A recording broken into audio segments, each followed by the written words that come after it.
Hello, hello. So, we're getting close. Just in time. Nice. Yes, we're just in time. Um, I'm, I'm glad I was actually there. I feel like the past couple times I've been like a minute late past the timer, which doesn't really affect much, but I always feel bad. But I misplaced my water constantly.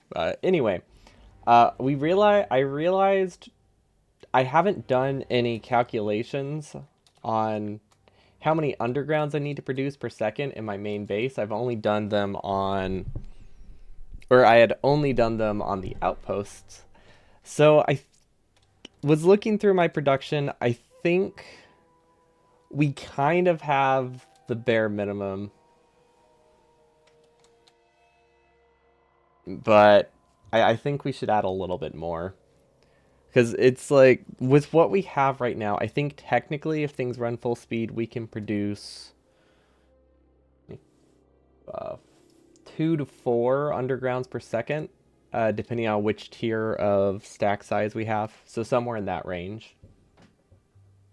Yeah, 2 to 4 undergrounds per second. Our main base needs 25,000, so that would take about 2.5 hours. However, that is assuming max stack size. If I'm giving the upper range, the lower range, that's about 4 hours to just produce the undergrounds.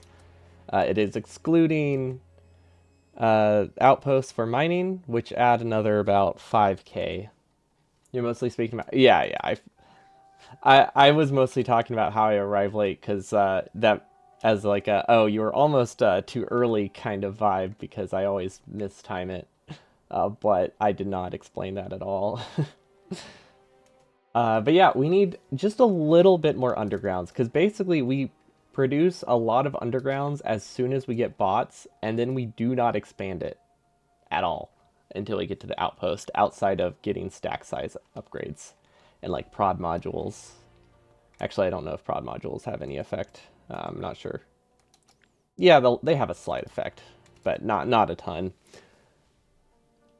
But yeah, we don't have any expansion between here and here, so I think we should try to cram in some kind of underground production, maybe here or here or here. So these are like the 3 spots where there's space that I think we could probably manage.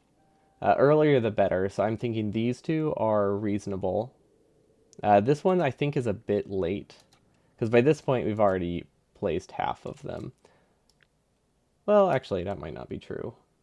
Yeah, no, it is. So by this point we've already placed half of them. So throw in like the start time of the build. This is probably just too late. So I think we need to try to fit it here, which I think is fine because this just shares with purple science, and that's another thing. We will be stealing from the base. Or with this setup, we will be stealing from science a little bit, which isn't great, but obviously having a base is better than not having a base. And as long as we don't output these onto a belt and keep the buffer small, this production will be deprioritized over the other production. So that's the goal today. It's a minor update on shoot to scoot. You have most things worked out. You just need to polish a bit. Nice. No, that's exciting. I'm looking forward to it. It seems like this iteration is really silly.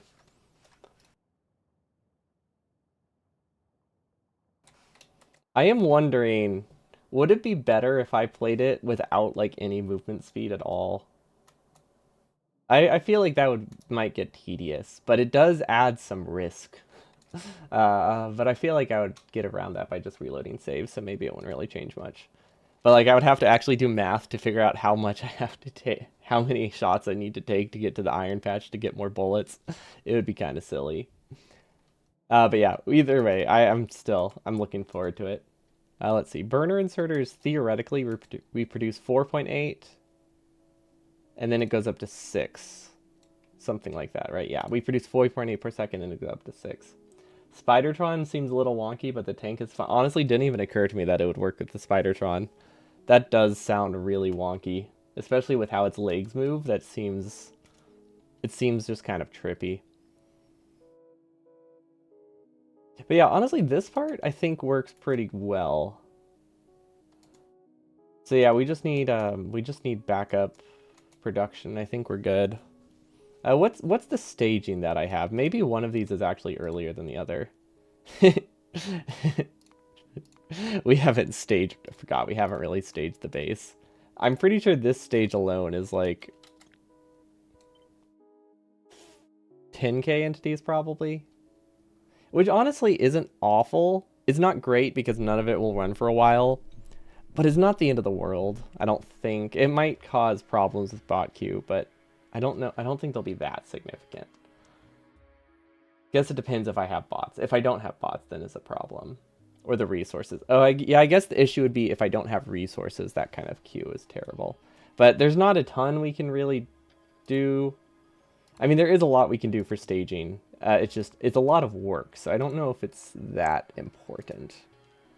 But either way, if we add, I think, let's see, what is this? This produces belts. So this would steal from blue science. I think out of all of our sciences, blue science is the least important. Blue, green, and red are obviously the least important. Because I'll have buffers of them. Or I'll at least have the original base still running. So if this runs a little bit worse, it's not the end of the world. So I think we steal from here. And then we're good. And then I also realized I don't actually have a chest for undergrounds to go into, which is also a problem. I mean, I have chests for them to go into, but we have one single chest here, which we don't have enough inserter speed to fill. And then we have various chests throughout the base. Like we have this one, we have this one, we have this one. I think it's here. We can't really see it on the map, but it's somewhere around here. Then we have there, and then we have there, just to bring stuff closer to bots. The issue is that even these build a little bit late, so we just need to genuinely add like an underground belt. I don't know where, but somewhere in this area we should be buffering undergrounds for bots, because those are obviously, my base is more important than, anything else.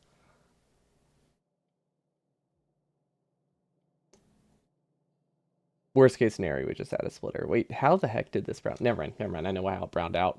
The mod, the mod doesn't like, stage mod doesn't like burners. I still don't know why. I wonder if it has something to do with like resetting the state. Because like when I switch stages, like they do have their own state. So maybe, I don't know. There's something wonky with switching stages. That's really all I know. And that's not really that much that useful of info. Okay, so if I were to take from green science and engines, I should probably take all of these would take exactly half of this. So that seems good. So that will give me, let's see, we're taking half of that. So that gives me 3 iron per second. So this gives me, what's an underground cost actually? I should probably figure that out. I know it's 15 items. I don't know how much iron it is. Let's see, 17.5 for 2. Okay, so that's about 9. 8.75 more accurately. So if we're taking this gives us about half an underground per second, or 40% of an underground per second, probably is a little bit closer. So then we can also take some of the gears, I think.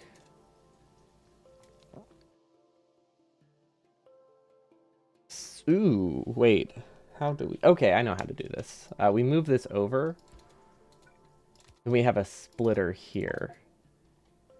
And then I want to see if we can do... I think we're just going to have to do a red underground. I try to avoid them where I can. That sounded like it was throwing a lot of errors at me. Oh, that's just inventory being full. Never mind, that's not a problem. But yeah, I do try to avoid red undergrounds when I can. But honestly, in cases like this where it's not that hard to... where it's a little bit hard to avoid them and it's just one underground, I'm not going to spend any effort to work on that. Okay, so now, do I want to... I don't want to run in a situation where I use this iron here. So what we're going to do is add a second splitter here. So that way neither of these can be used for the other lane. It is a little bit pricier, I think, to do it this way. But it just, it just makes it makes it a little bit safer, I guess. I don't know if safer is the right word. Um, well, it makes this lane more consistent because we have them split pretty good. I don't want to accidentally break the split that we have. So this makes it that it won't break the split once this backs up, whereas the other way around could. I think if we set prios correctly, we could probably have done something about it, but then that would prioritize this over this. Yeah, no, this is good. Because if we did prios, it would prioritize this over this, and it would prioritize sending them to the left, which would be bad because then it would take from gears before it takes from pipes. Or no, it would take from pipes before it takes from gears. No, I had it right the first time. Whereas this way is a perfectly 50-50 split. Yeah, okay. I'm happy with that. And then we can extend the fuel lane if we want to just use this. I think that's reasonable. Never mind, it's not. It's not that reasonable. Wow, this is not much space. Actually, you know what? It's not too bad. It's not great, but I've made worse. I've made worse. We don't have as much space as I thought, though. Another option is we could start it earlier. Because I think half an iron lane should be good, right? So half an iron lane is one underground. Wait.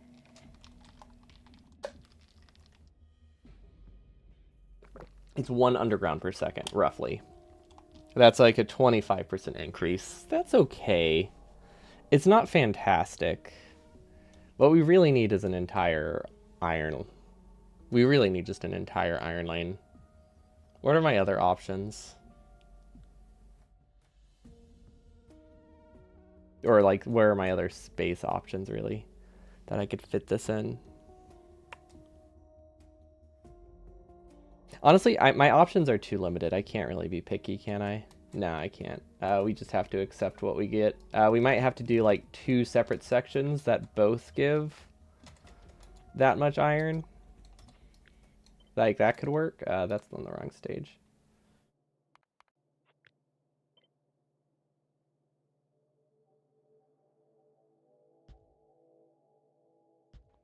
Yeah, if we just do 2 separate spots that each give 1 underground per second, that brings it up to 2 additional underground per second total.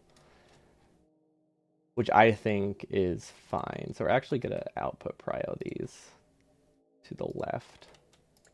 Same here. These have no input priority. I want an exactly 50-50 split. That should be good. I think I split it at the right point. Let's see. 1, 2, kind of. It's more like a 5-6 split, but that's okay. That's close enough.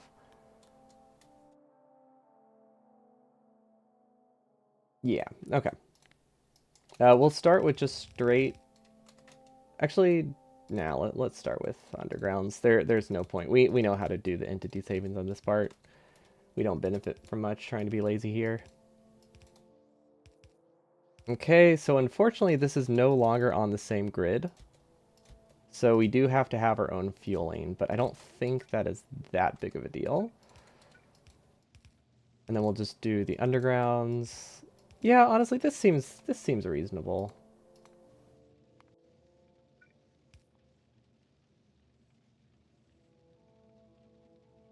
See, what are the different ways we can do it? I haven't used the inserter setup for a while. This might work, actually. I've never done it like this. So this could cause problems in terms of inserter safety, but it could also be perfectly fine. Which is not a gamble I really should be taking, but it is a gamble I will I will take in this instance. We'll test it a bit. But yeah, I've never actually had to feed such a small lane with such a little amount of space before, is what it really boils down to. Normally, I need to feed either a lot more, but we could also just use a splitter. This is definitely safer. It's just a little bit more entity heavy, but honestly, do I care about that? Probably not. I'm going to keep this there because I want to see how it works, but I think the inserter is just not a great option here. But I do want to see how it performs. Huh. Huh. Wait a minute. That's really good. That, like, works well with stack size. Because it drops a single item at a time. It alternates which one grabs from it. Huh. I wonder. Is it safer? I mean, it's a pretty specific situation that we can't really reproduce in many other places. I don't know if I would call it safer. The belt curve alone, I think, slows it down enough that it splits them.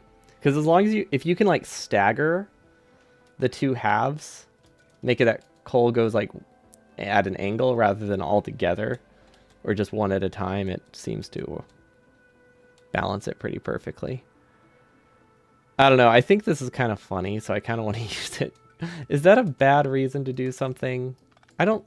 When it has such a minor effect, I think we can have that as a reason, right? I think that's totally justifiable.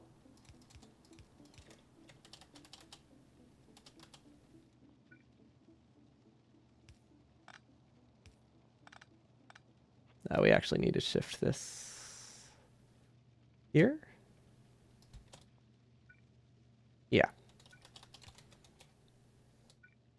I think we can justify that because it's just a little bit silly. I don't know how it's going to work with different stack sizes. Actually, yeah, let's test that real quick. Override. Actually, that's an unrealistic situation. There's literally no chance that we don't have stack size 3 by this point, or stack size 2 by this point. We don't have stack size 3, but it's not something I have to concern myself with. We will pretty much be guaranteed to have stack size 2, though. I think if this starts pretty safely, we can call it good, though. That's a little bit wonky. But that should be fairly safe. Is it because it's grabbing from like the tail end? I don't know. Normally, I've never had any trouble with it grabbing from the tail end of an underground before, so it's probably fine. Yeah, okay. I mean, there's no reason for me to not believe it's safe, right?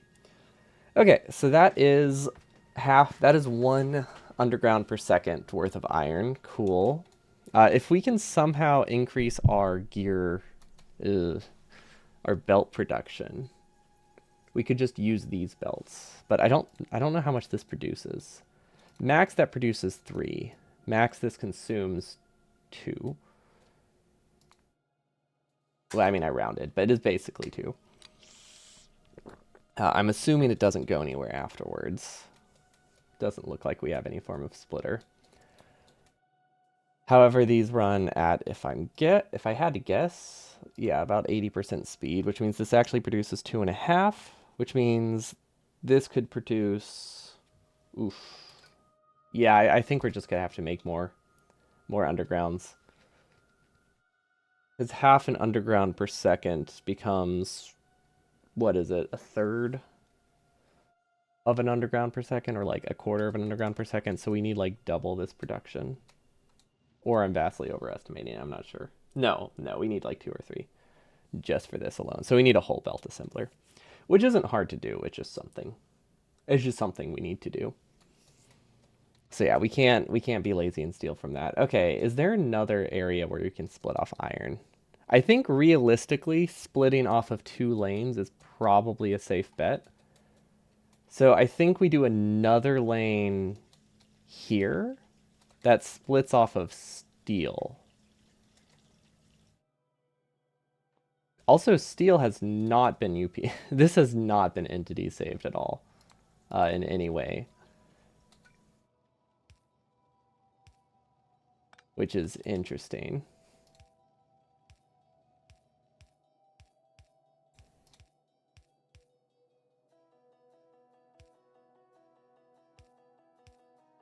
Oh, this is not on a pattern. Oh, I love it, but it's not on a pattern. Okay, so this should be able to fit there now, right? No, we need a group of 3. There we go. I definitely did this way more manually than it needed to be, but that's okay.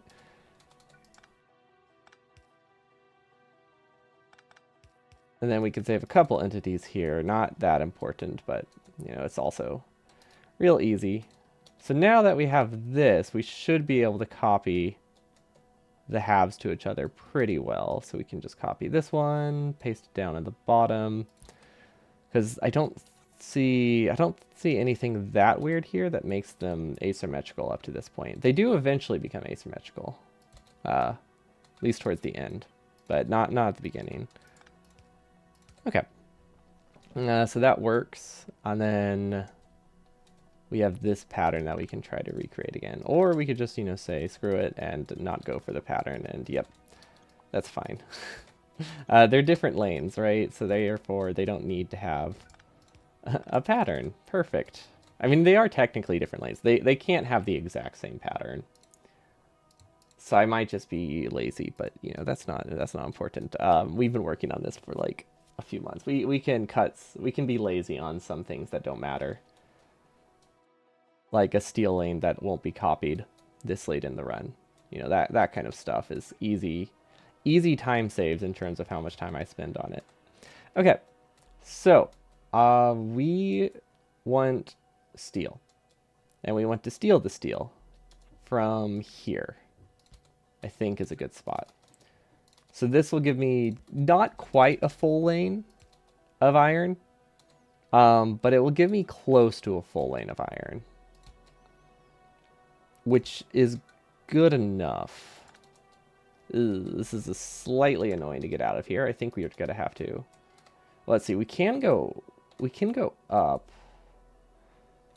but that doesn't. Well, we don't have a smelter until here, so we might as well go farther to the left. So yeah, let's just use the red underground. The magic red underground that makes life so much simpler. Like, I'm pretty sure all of the red undergrounds we have total, it's pretty insignificant. So I really don't need to be super stingy on them at this point. Especially since we do technically have red underground production like in the main mall. Before this point, I was really stingy on them because all we had was this one sushi belt that produces like one red underground every like 10 to 20 seconds, which is not really enough for me to use them regularly. But it was enough for me to do the belt weaving in the occasional points where there were no other options, and I just realized I was building this on the wrong stage. That's annoying. Only towards the end, though. Okay, so we didn't build that much of it on the wrong stage. But that makes sense. We switched stages at some point to try to get a better idea of where our build was. Okay, so we should just be able to copy this and shift it here. And that looks perfectly fine. Yeah, I think we're okay. Now we sideload it. We sideload here. Actually, let's do something more like that. I don't know which one looks more obvious, though. Probably doesn't matter too much. Okay, I don't know why I didn't just copy the whole lane. Let's do that. There we go. Let's not rebuild all the inserters for no reason. Perfect. And this looks like... Oh, look at that. Entity saving. Cool. Actually, we can save another entity if we shift it back just a little bit. So that's nice. Free is free, as they say. As I say.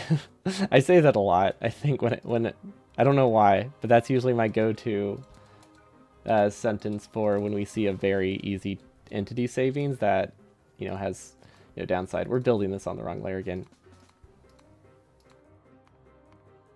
In my defense, it is really easy to build stuff on the wrong layer because you have to go to different layers to try to see which direction these undergrounds are facing. I think. I don't know, maybe there's a more elegant way to do that. And what ends up happening is I just constantly am building on the wrong layer. Oops, 5.2. That's not where those are supposed to go. 3.2. There we go.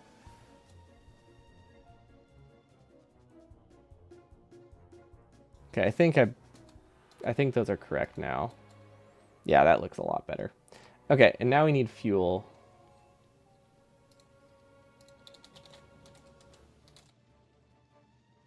Gratis? Is that free? Oh yeah, I did. Right, duh. Not. I was thinking. I read that as gracias, not gratis. Which is a whole. I was very confused, but that makes a lot more sense now.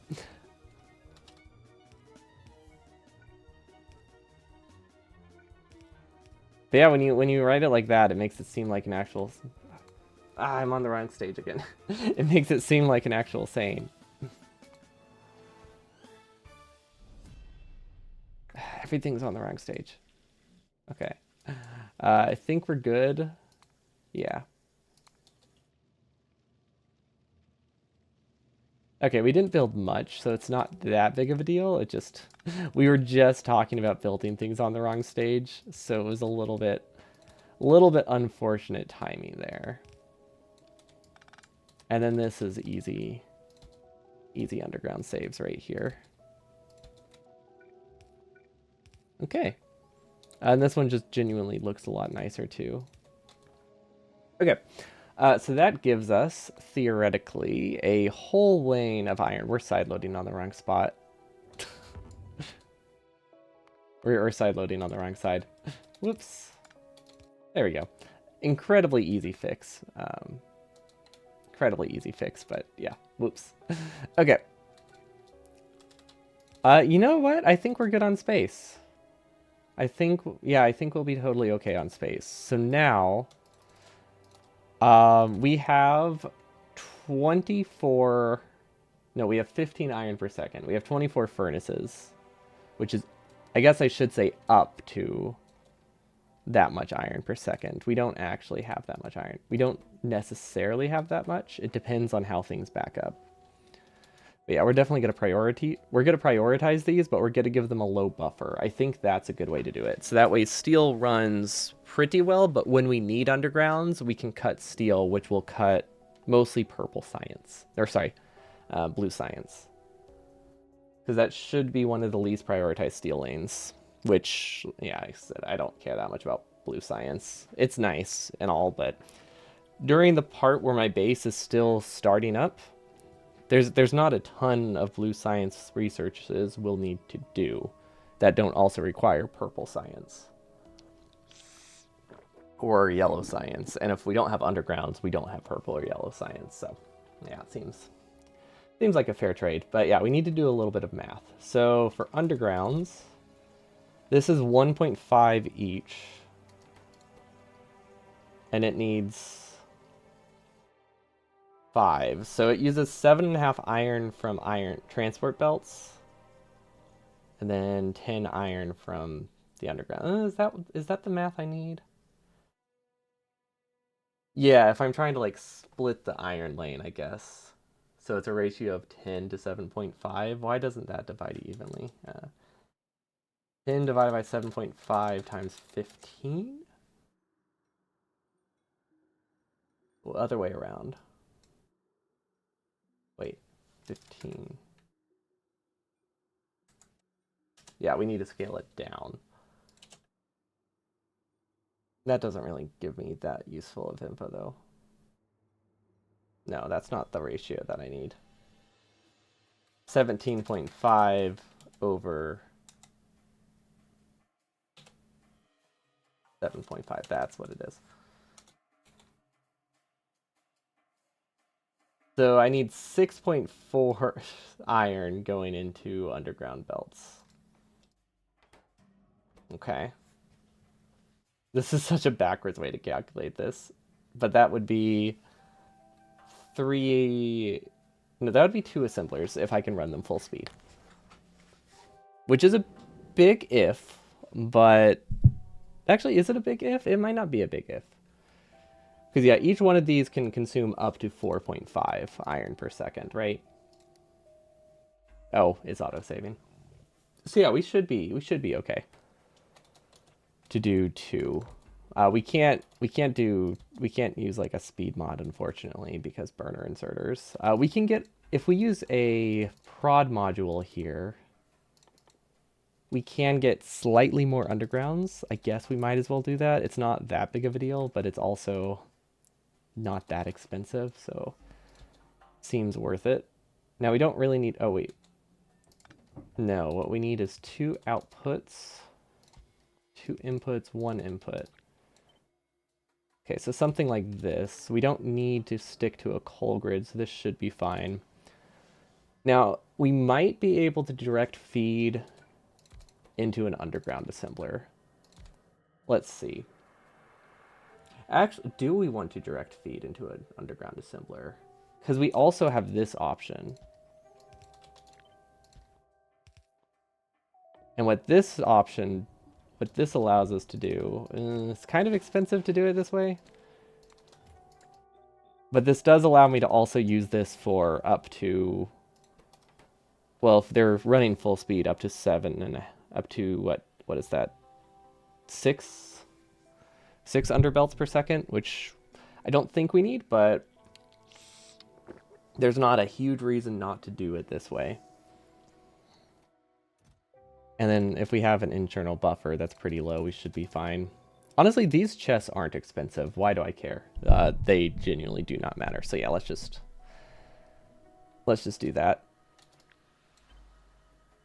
Okay, now I think I might have this a little bit too compact, but we'll see. Now this is the problem. If I do this kind of direct feeding, they need a ratio of 2 belts going in to 4 belts going in, which... Does this work with my math? If this is using 6.42, that means this is using about 8.2. These are using 1.6, 1.4 each. Yeah, okay. Yeah, no, that maths. Think we can make this work. Now, there's no way. Yeah, no, it's not possible for us to combine these into one assembler. One assembler would work if we had fast inserters, I think. Because this can technically produce 2 undergrounds per second. Well, no, a little less than that. Yeah, actually, the Danish gratis is different from free, as free can also be translated to free. Ooh, what's the difference between gratis and free? Is it like free as in like on the house kind of thing, like you didn't know ahead of time?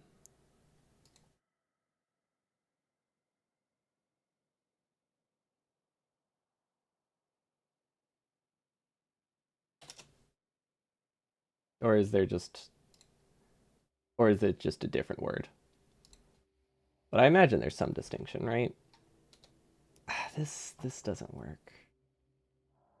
That's okay. We can figure something out. As free means both without cost and freedom. Ah, right. Okay, so it excludes. Gotcha. So it excludes the freedom definition. I see. That tracks. That makes sense. Do we?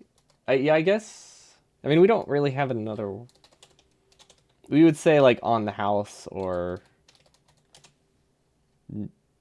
no cost or something, but free generally means definitely means both here. Trying to think, are there fancier words for free? Honestly, if you're at a restaurant and it's money, it's usually just on the house.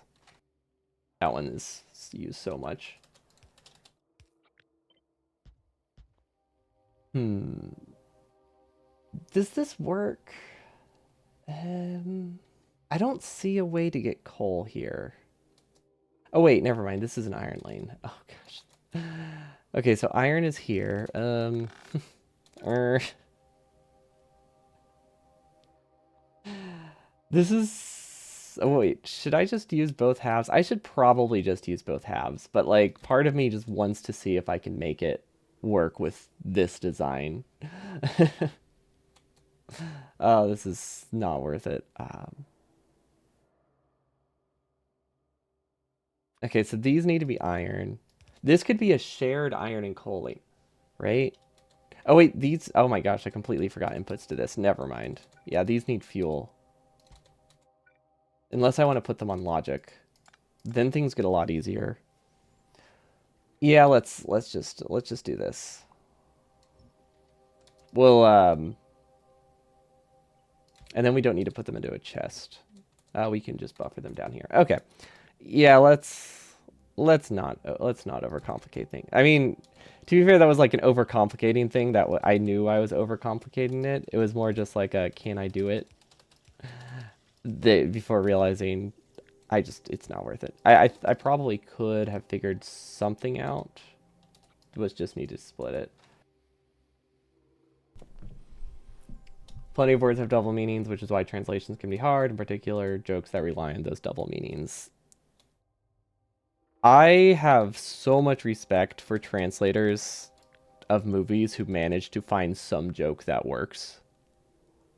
Like that I find that is incredible. I find that so insanely impressive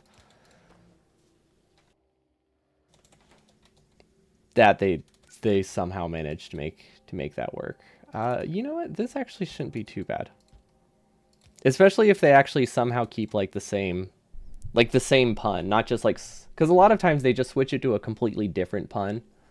But if they can keep almost the exact same pun, that's even more fun. But that obviously, I think that also just depends on what exactly the pun is, because I imagine some are a lot easier than others. But I do like when you like look up the original translation. It's like, oh, that's the same pun. That's cool, or a similar one. I know there's a lot that goes into like changing cultural references too is a big part of it, or a big part of translation. Does this work? Yeah. No, this works fine. We don't have fuel for this, but that's okay. We can work that. We can work with that. we can work. We can work it.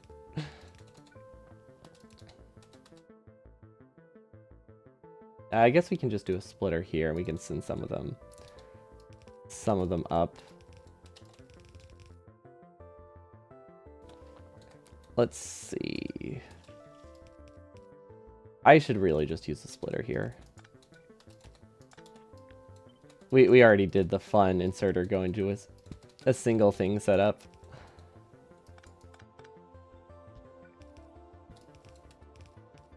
Okay, so that seems good. Yep, that seems all right. This is getting fueled. This is getting fueled. If I really wanted to, I could rotate this and grab from there. Would that allow me to do anything different? I don't think so. I was trying to see if there's any way to get this fuel over here, but I don't think that's happening. I think we just need another splitter. And in this case, I think I am going to do this design.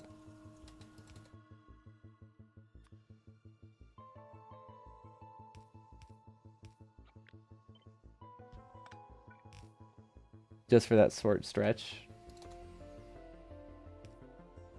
Yeah, I like that. That's that. I was like, how was that possibly rotated the wrong way? Makes sense now. It wasn't connected at all. Okay, so there's belts. Now we can do a splitter prio, and we can do output to the right. We can grab from here, and voila. Actually, is there a better way to do this buffer? I'm trying to get 2 inserters going into these chests. That's not how I do it, though. So we could have one here, and then maybe one here, and we could loop it around. That would work. It's also not really a buffer. Well, I guess it's still a buffer. Homonyms are those the ones that are the same word with different meanings or same sound, different meanings? The same sound as homophones. Homophones. Homophones? Let's call them homophones. I feel like the other pronunciation is gets too close. It's too close to a. It's too much of a homophone with another one word.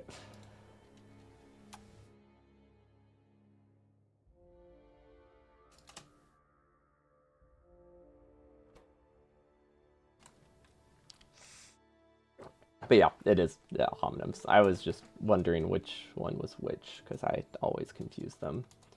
Mostly because they're not words that are really used very often. Like we acknowledge that they exist, like read, but um, we don't really call them that. We just say English is sucks, and then we forget about it. Okay, I think this will work. Honestly, maybe I should have just output into a chest.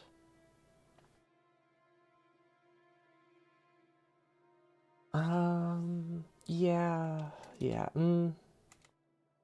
I don't know. Not sure. Oh, well, whatever. It's fine. So now we need to send these onto a belt, split them with iron, and then send them to the underground assemblers down here. So that shouldn't be too tricky. I don't like how I did this buffer.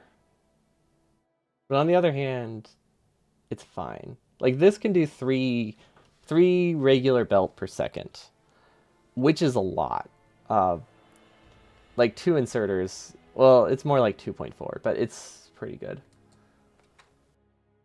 Need a little bit of fancy speak to impress all the Midwestern girls. Yep, that's what gets them. Knowing very slightly fancy words to describe like the English, like weird English grammar stuff. That I wanted to use fancy words, but I was distracted trying to think of it if grammar was the correct word there.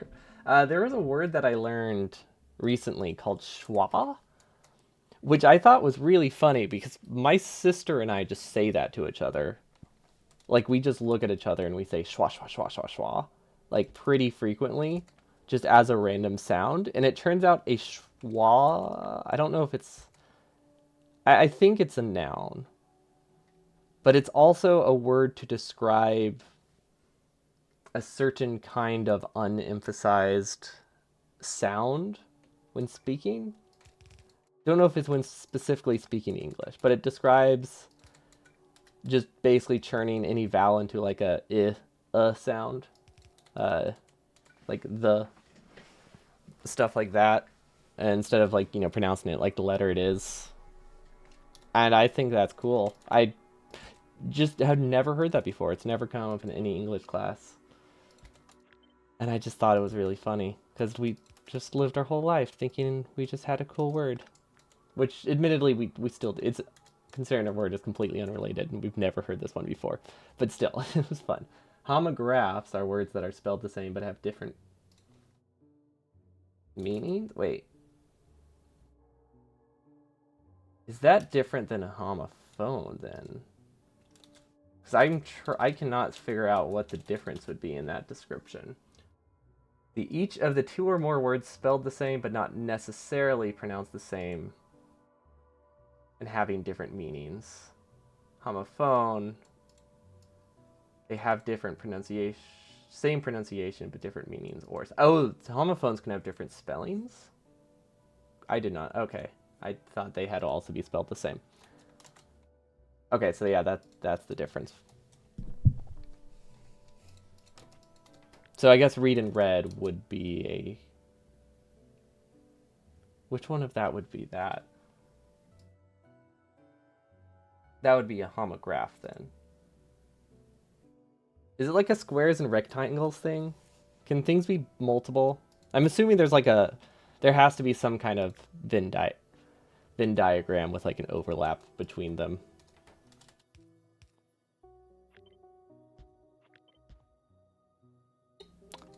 Does this work?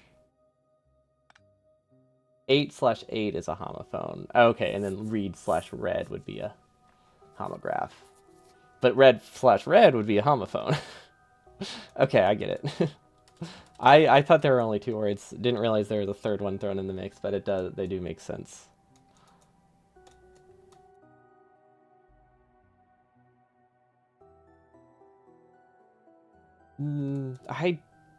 I'm trying to decide if I want this buffer to be different. I would need circuit logic if I wanted to change it. I don't want to do circuit logic there. Let's just not worry about it. Okay, so now we need to split off of this. We need to send the splitter down. Okay, and then iron is up here, so I guess we split off iron. Now, I'm not that concerned with the entities here, which is kind of ironic, actually. Now that I think about it, considering this is to give me the entities I need to have to build my base, and I'm just not caring about the entities for it. But I don't think... I don't think 32... Well, I guess if you throw this in, I don't think 150 undergrounds is going to make that much of a difference compared to that 27,000 that I need for my whole base. So I'm hoping that that is reasonable. Okay, so this can go here. This can go here, and then we can do a side load in the middle. Seems reasonable. And now that I have that set up, that is a terrible spot for fuel. So let's not worry about that. And it's not worth it. And this right here is just because iron doesn't really evenly split. I think another option is if we sideload iron halfway down the line. But I think they're pretty comparable in terms of cost, so not too worried about that.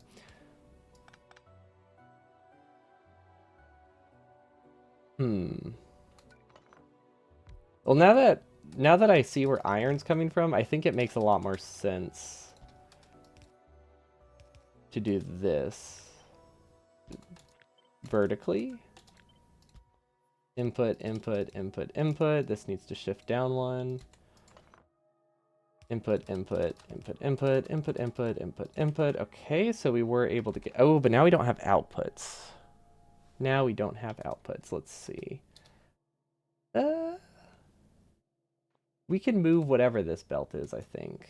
I don't know what it is, but I think we can figure out a way to move it. This space is a lot messier than I thought it was, though. It felt like there was so much more space, but this these two undergrounds just cutting through for purple science really mess with things. Oh wait, sorry, this is blue science belts.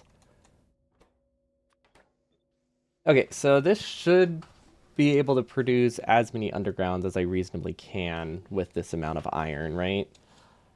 So this can consume 4.8. 4.8, and it's only 2/3 of that, so that would be 7.2 iron per second. Actually, wait, I think I need another set of these, which looks like we can fit one here. No problem. Yeah, we need another set. That's okay. Kind of. Yeah, we'll figure it out. So that would go there, and then this could go... We'll just move this. We'll move this underground. Let's just pretend we don't have to worry about it. But yeah, I thought that 3 would be enough, but I don't think it would be, looking at it closer. Now this needs an output here. This needs an output... Well, I guess it can go either way. It depends where the fuel comes from, so we'll just do this for now. That needs an output. Okay, that should be more than sufficient. Now we do... Well, these aren't really entity savings, but... I mean, they do technically save entities, but that's not the point of those. Now we need to get some more iron over here. And it should, because they're split half and half, it should come from here. That way it's an even split, although we might have a few enough inserters that we could split off of this one reasonably if we just do a prio. Let's see, how easily can I get this belt over to the right? That's the real question. Well, considering this needs to be a fuel belt, I'm going to go with not very easily. Okay, that's good. This is good, this is good. Honestly, there isn't really any entity savings we could do here. I mean, there's that, which it's more than nothing. Let's see, if we go here, then we go down, then we go around, then we go down, then we go to the left. Okay. Now that way I only need to split off one fuel belt. Ooh, or we do a splitter here. Or we start at this. Ooh, but that doesn't work. We can make it work. We can make it work. The only thing keeping this from working is the location of that one underground, which we can shift.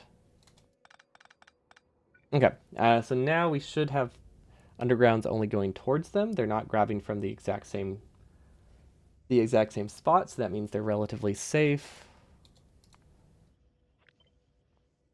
Okay, we need to figure out what layer this underground is on. 4.2, okay. Wait, what? How did I switch layer? Is there a switch layer button that I keep pressing? Because I feel like this happens way too often. I mean, there probably is a switch layer button that I keep. Switch state. I guess it technically is a layer too. But yeah, I must be pressing something because I swear I didn't click on this, find the right stage, and then immediately click off, right? Like surely I didn't make that mistake. Is this possible though? I mean, it's not that difficult of a mistake to make. I wanted some faith in myself. Okay, where do we get this iron from? Oh, I see. I see a way.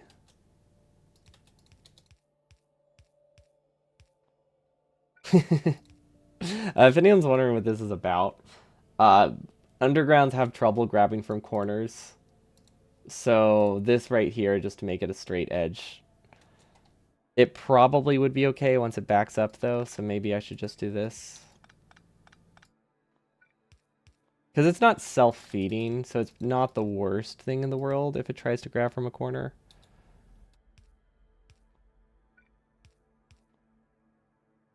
Control. Oh, is that it? I do press control. Yeah, I could see myself pressing that. And then for this, we can just go into a splitter. But yeah, I might be bumping that. I could also just be accidentally double-clicking.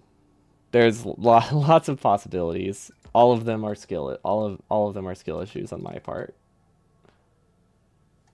Yeah, I probably should, considering I've never intentionally used that. Stage.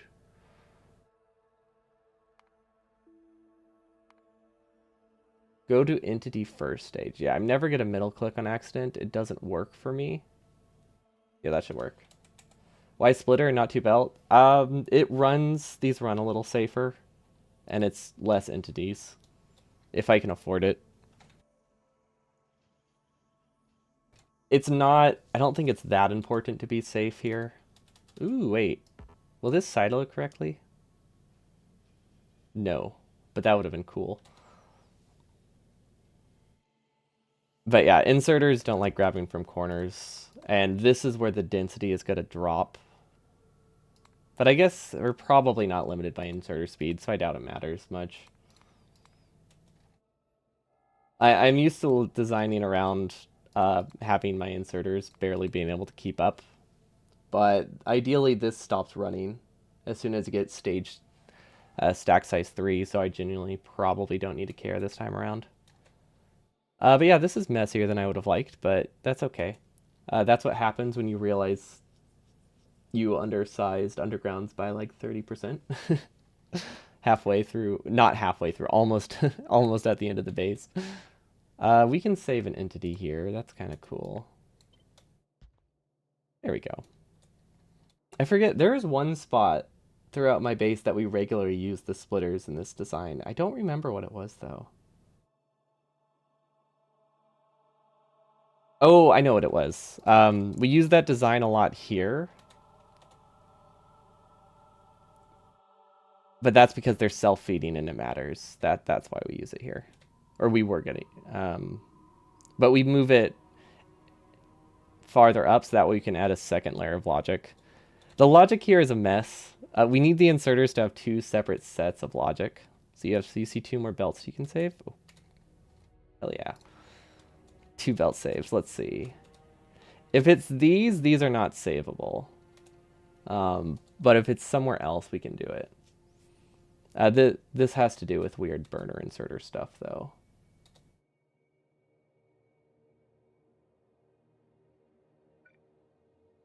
Where you were, the direct insertion gear to belt to inserter. This one? Ah, yeah. So that's the same concept. You can't have three inserters grabbing from the same belt if they're self-feeding. So it uses one extra entity, but it means the inserter doesn't die. That's just a weird quirk of burner inserters. With such a small build, it would probably be safe. But if bots build things in a slightly weird order, it can also kill it permanently without manual intervention. So yeah, we have a lot of those throughout the base, and they all just seem like an error. Because it does look, or not an error, but it seems like an easy save. But yeah, burner inserters just suck is what it boils down to. We did not realize that. Because like when you do small testing of just like one build, you don't notice it's a problem. But then I pasted like a whole row at a time, and then it's like then everything started dying, and I had to go and fix basically this entire section by hand. um, Which I think we noticed it by the time we got to this portion of our base. So we didn't have a ton to fix, but it was not a fun day of fixing because they were all so tedious.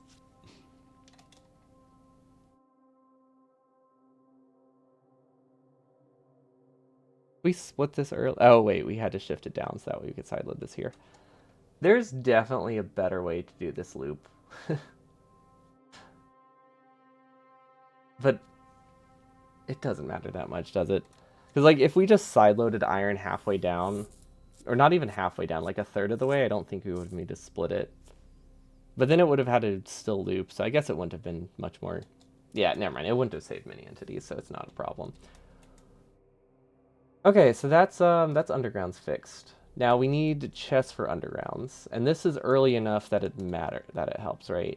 Yeah, okay, so this is after we start researching stack size 3. It's before we start spending. Right, it's before we start transitioning to using almost 100% undergrounds. Well, like 80. I guess not 100%, but after this half of the base, we switch to doing entity savings, even if it's a belt that looks like this. We start doing a little bit more of those. Not everywhere, but occasionally. We deem those like entity savings worth it. So as long as we don't have many of those up to this point, we're good. So where's a good spot for an underground? I don't know if buffer is the right word. Supply chest. Because right now we're producing undergrounds here. They were originally buffered here. Then we realized we have a building train. Let's buffer them in the building train. There's a long time between getting from here to here though. And I need them immediately. So yeah, that not a good option. Yeah, it's buffered an entire stage later. And once we do actual staging, well, I say actual. Once we do slightly more staging, it's not like our staging is going to be perfect. We just need to make sure it's not. I think as long as it's not 10k entities per blueprint, I'm fine. It does matter a lot up to this stage, but from here on, I think as long as we do 5k per stage, we're okay.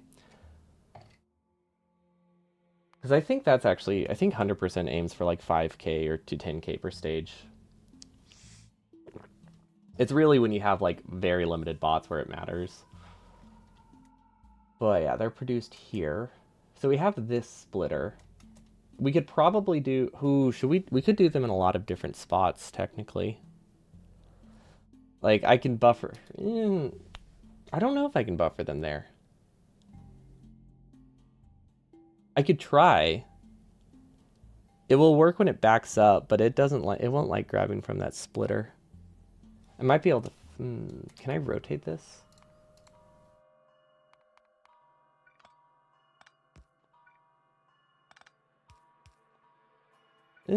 Kind of. Hmm.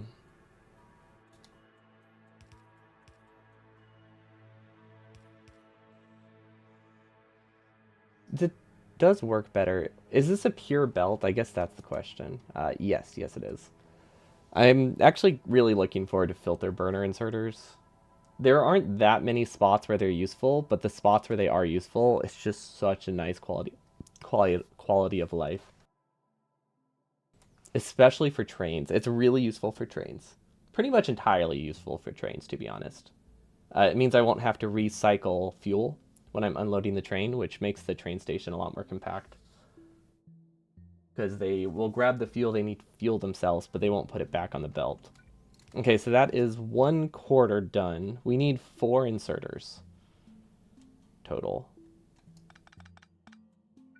We could potentially do this.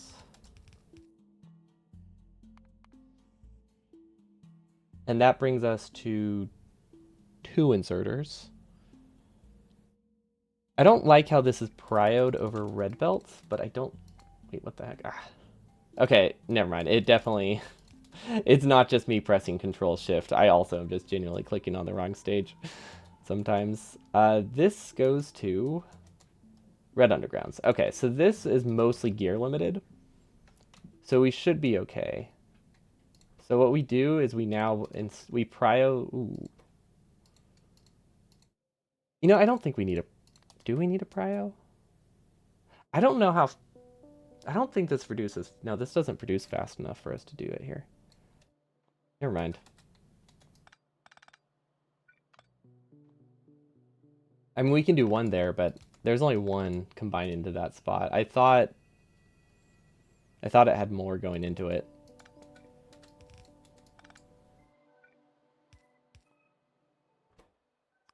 Okay, so we'll just do that then.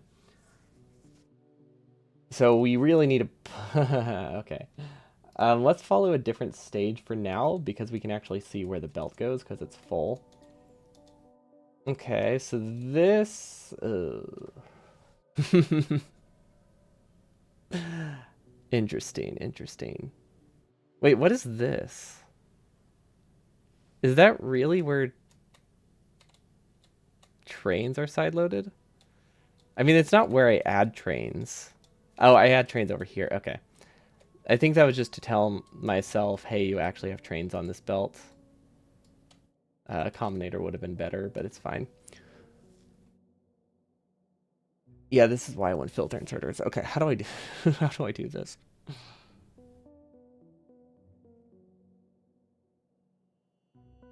What if I split it off here and do like an awkward belt to get it over here? Or the other way around, we split it here and then send it down? It's unfortunately on the wrong side of the belt, and we can't do any side swaps because we have splitters later on down the line that most likely split based on the half of the belt, so this is too set in stone to change. But I think we can get it through here, and then we can send it down. Is this intended? This doesn't... Is this intended? What does this do? There's no way that's intentional. No, that's a mistake for sure.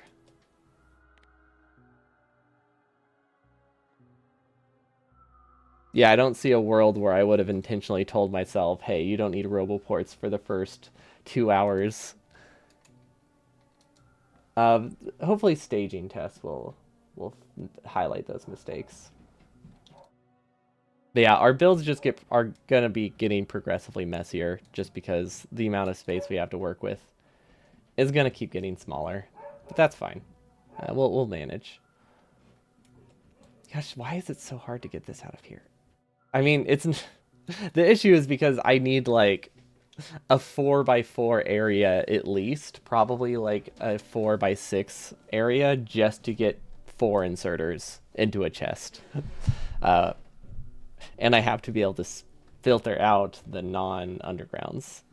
So that's really where the problem lies. The fact that we don't have, electricity, which I guess describes the entire base, but yeah. It makes really trivial problem. Some things that are just absolutely trivial to do with electricity become insanely weird. Like this. Okay, let's just start placing things and maybe things work out. Like I think this is a reasonable spot. Now it does require us to belt weave, which I don't love, but that filters out the undergrounds. And now I've got nothing. That was all I had. We can move this down. There we go. Now we have space here. 2.2. Okay. Good. And then I think this isn't an underground, so I think we can go through here. Let's check. Looks like we didn't break anything. Awesome. There's even an entity we can save here. So useful. What is this? Why does this not get built later? Oh, that's the red. Oh, that's the red chip build. Yeah, that's why it doesn't get built later. Okay. We somehow got iron onto this belt. I think it's because of when we rotated a belt earlier, though. I don't think it's a mistake. Like, I don't think there's still an error here, so I don't think it's something to worry about. We could also, we could have moved this up. This would have been a little cleaner. I wouldn't have really changed anything, though. Okay. Perfect. There is one set of chests. Awesome. This can buffer. Let's see. We have... Oh, gosh. I did the math earlier. So this has a total of 16 inserters, 20 inserters, 23 inserters, which can move... 23 inserters can move about, before stack size, 28 items per second, which means I produce 28 divided by 15 underbelts per second, right? No. No, 28.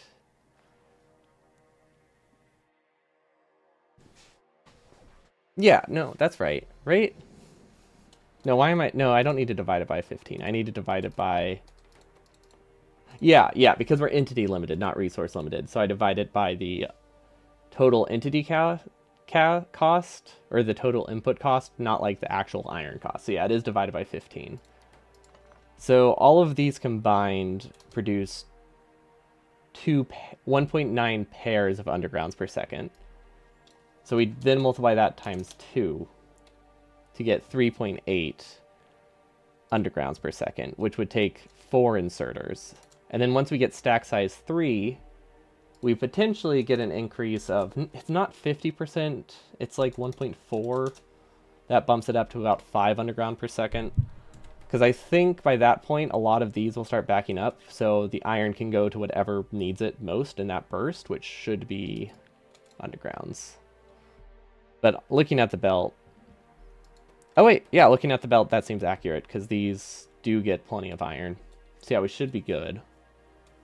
And they're not even taking iron that much from the bottom half. So if they get low up here, they have plenty down there. So yeah, those should get up to almost 5.5 iron per undergrounds per second. So, how do we buffer the remaining stuff? Huh. Ooh, wait, can we loop this? We might be able to loop this. Ooh, that rotated that. Okay. So the idea is to get this here, which it's looking less possible. I do see a line. I think if I use it, everybody will hate me. But I do see a way to do it. I'm sorry. It's just, there has to be a better way, but I think this way is really silly, so I'm gonna go for it. It does make it harder to get it to the original one, though, but that's okay. Well, hopefully we can make this work after laughing about it. Basically, the idea is I go down, and then I go here, and then I go up, and then I go to the right. So it would go floop, floop, floop, floop, floop, floop. But I don't see the vision here. We could probably shift this somehow. Nope, I see it. I see it. I see the fix.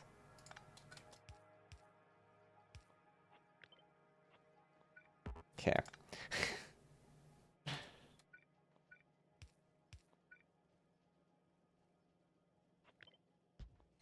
Okay. Yeah, it's spaghetti time. I don't know why I'm building these in stage 2, 3. The wrong stage. Okay.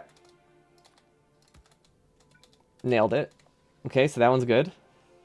And now I think what we're going to do is we're going to take this. We're going to tell it to move all of the stuff we need to stage 2.2. Because the spaghetti that we're going to do, we need to be able to see the entire layer for it to make sense. So we'll need an underground. Or a red underground. A little bit annoying. Or, you know what we could do? We could probably shift this up. A better option. It's not as fun, but it is just objectively better. Now, you know, that didn't work as well as I thought it would. But it does work. Okay, so we do still need a red underground to belt weave. That side loads it, and then we go under, and we go through. And we nailed it. This now has 4 inserters, so in theory, it can buffer the entire as much as I need to build the base.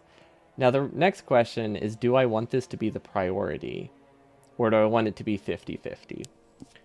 So these get sent throughout the rest of my base, right? So I think I should deprioritize this, right?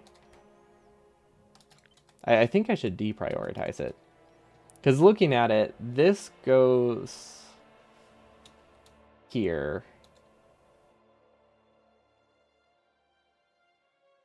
And these also have a red chest. So if some of them aren't filling here, they're also going there, which also goes to bots. Or they're going here, which also goes to bots. And they go to here, which also goes to bots. So most of these go directly to bots. But they also go to my outpost. So I think this is fine. The worst case scenario is we just don't get undergrounds for a little bit while bots build like a 50 tile section.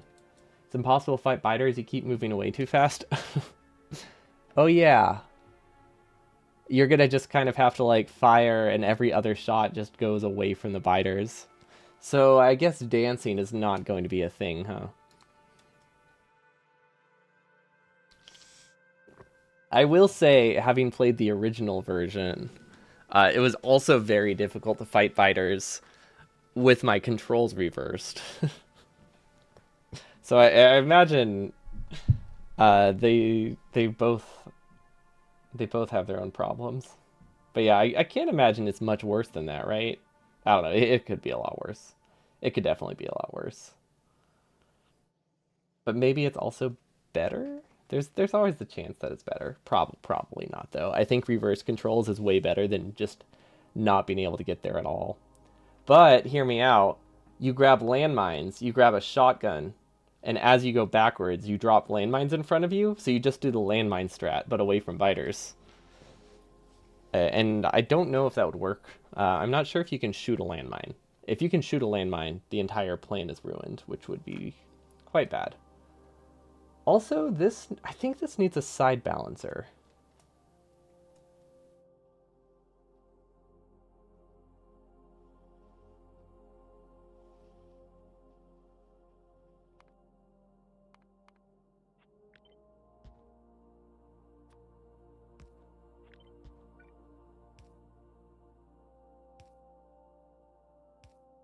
Hmm. Does this work? Yeah, that should work. Yeah, I don't know exactly what the issue was with this. Let's see. These are running short.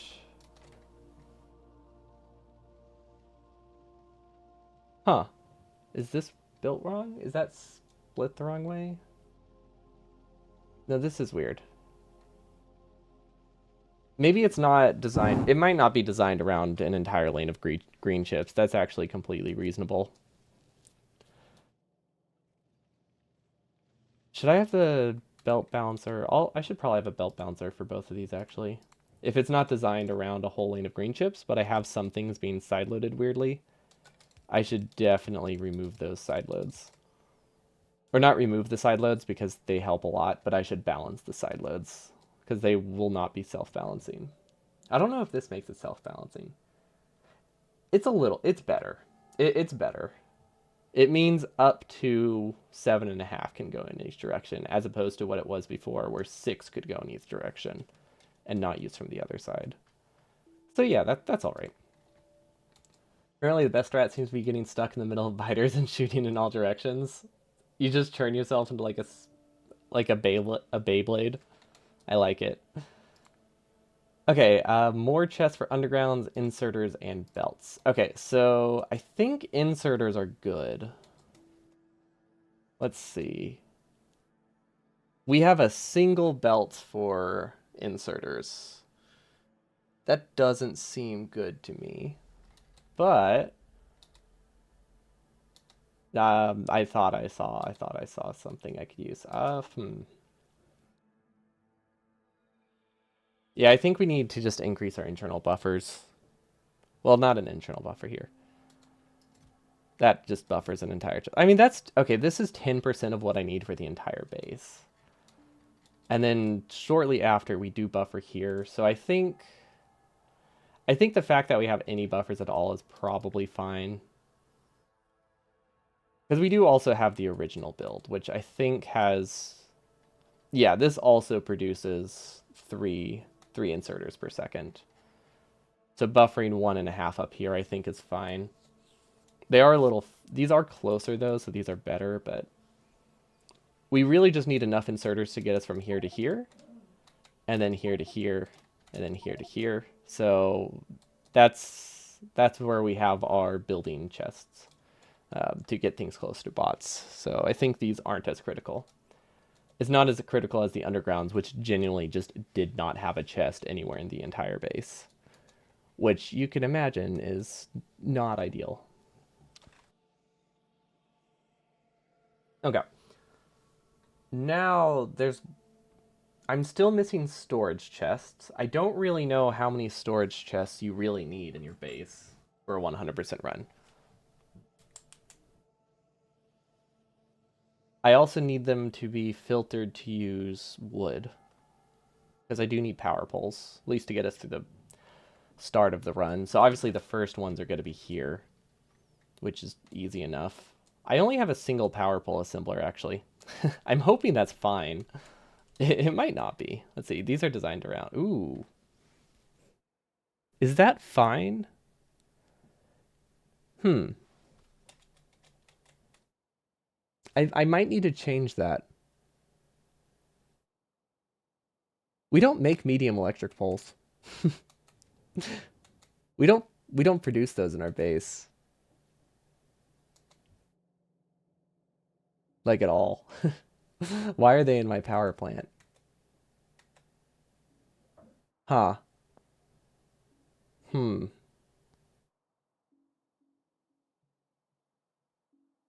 Well, that's a dilemma. Okay. I didn't realize we had... Okay. Huh. Big electric poles we also don't produce really for a while. Okay, here's the thing. It might not be a problem. We have to figure out how much power we need to run this base. I'm gonna assume 80 megawatts won't do it. Even with burner inserters, 80 megawatts is probably not good. Even though like 70% of your power might go into miners at this point, 80 is still too low. We definitely don't need one more for belts, so we're good there. Oil cracking for petroleum. Okay, that's train logic I don't want to do. We need to figure out the power pole situation. Okay, so starter power poles, really easy. No, it's not. This doesn't work. We can make it work, actually. We can make this work. I think. It looks like we had a placeholder, and then we just forgot about it. We had a placeholder, and then we forgot about it. I think we can make it work, though. And still be smart beltable. Because this isn't that important of a belt. It actually isn't important at all until bots. So we could do this. And then we would have storage chests here for wood. And now we need an output. Which we can't fit in any way here. Interesting. Okay. Do I need 2 of these? It gets a lot easier if I only need 1. How many power poles can fit in a chest? 2,000? I wonder how many my base will need. Probably more than that. Yeah, I mean, we could just produce it up here, right? Probably. I don't think that fixes it. But we could do half and half if we really need to. Like, if for some bizarre reason our coal-focused base can't be supplied by 1 power pole assemblers, I think we messed up. So I'd say we're good. But we still need the output. Can this be a red belt? No, this is built by hand. We could do a red belt, but that would be a really bad idea. Can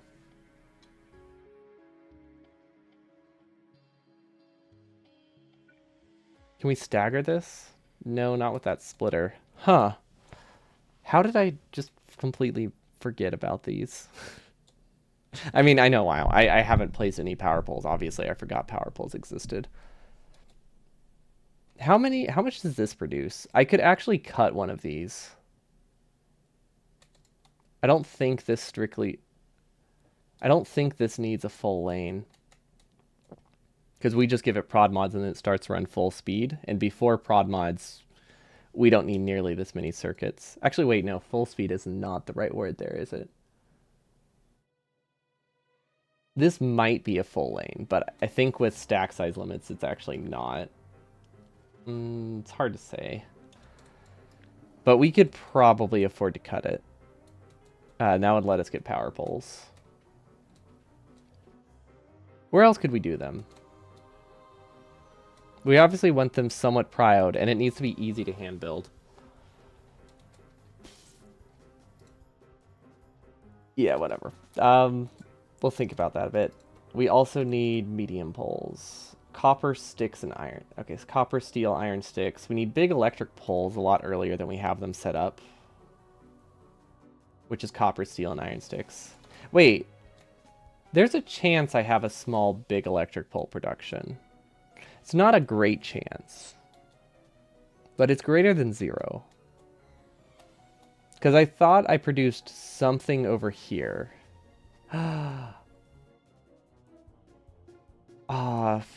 Past anti isn't the stupidest person in the world. That makes me so happy.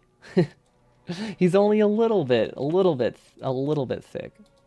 But I did in fact set up big electric pole production early enough for my power plant. That's such a low bar, but you know what? I'm just gonna be content with it. That doesn't really solve the problem completely, but it's something. Now for medium poles, it's technically the same recipe, so I could just do an extension of it here somehow, but I think we can make that work. Because really, if I look at this, this is 160 medium power poles over the course of 5 to 8 hours, reasonably. I think that's pretty easy to do. In fact, we could hand feed something, really. But We do not need a well-running base to get 50 medium power pulls every 2 hours. Like that's a pretty low bar. So I think we'll be fine. I think we'll be totally fine if we just do a lazy expansion of this one. Substations are a little bit trickier, but I think we can produce them here. Depends what they take, because I genuinely do not remember the substation recipe. I want to say copper, steel, and red chips. Okay, I wish it was wire. Wire would actually be really easy. Also, are these running full speed? Yes, these aren't running at all. Yep, that's reasonable. Okay, they're not in. They're not within range of my infinite. Not my infinite, but my free power setup. Why is there a splitter here? I mean, I obviously changed my mind about something. It's not that unusual. Okay, so 3.1 is the correct, no, 3.2 is the correct stage to be in. We might have to do a little bit of belt weaving here. Ugh. Huh. We can shift this up.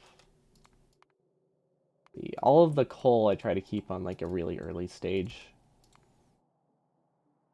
And then this is 3.2, so let's move it up. We could do this. We can output up here. And then the one thing we're missing is copper, which should be... This splitter should have copper on it. So if we just move that to an earlier layer... Or actually, is it an earlier stage? Yeah. If we move that to an earlier stage, we're okay. So we move this up. We add a splitter.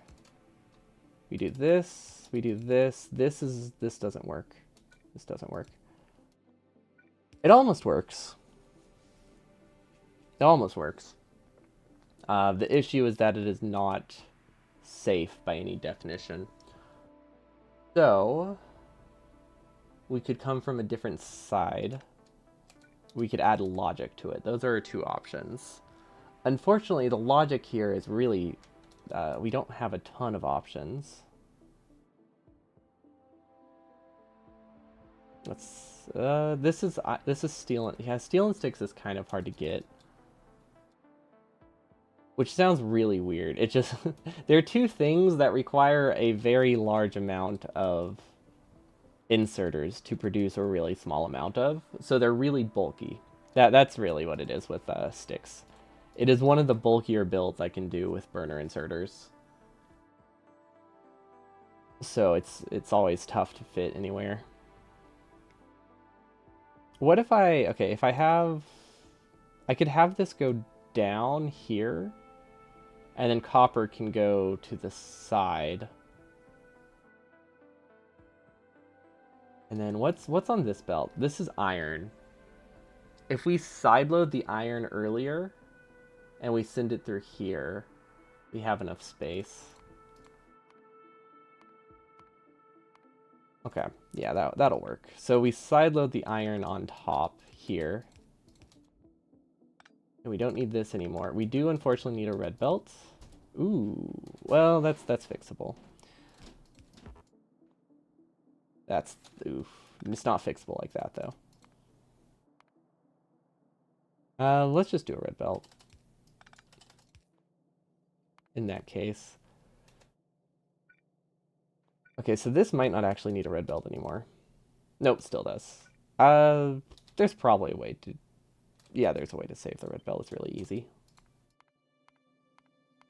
We shift this over one tile. We shift this over one tile. It doesn't even use an extra entity. Oof. This is...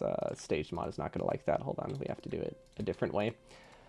Stage mod doesn't like half underground sometimes, so we try to avoid that. Okay, that works. Okay, totally fine. We could even just sideload the coal earlier, but that isn't going to make a huge difference. I forget exactly what that let us do. I think the goal of it was so that way I can sideload copper onto a different side, right? So yeah, the whole point of that was so that way copper could now be here. Yeah, okay, I remember.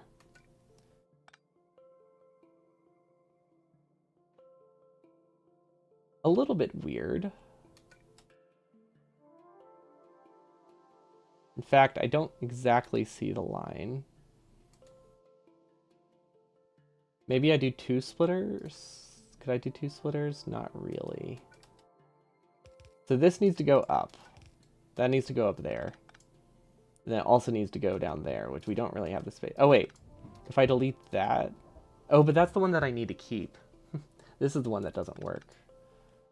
But I can shift this up.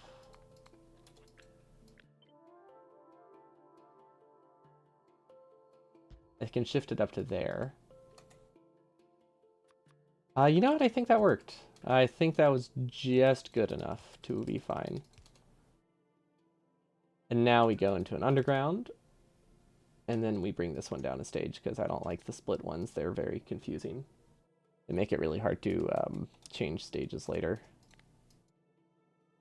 And then that side loads, which could actually just sideload there now. Save a little bit of entities. Could almost sideload there. Actually, it could sideload there.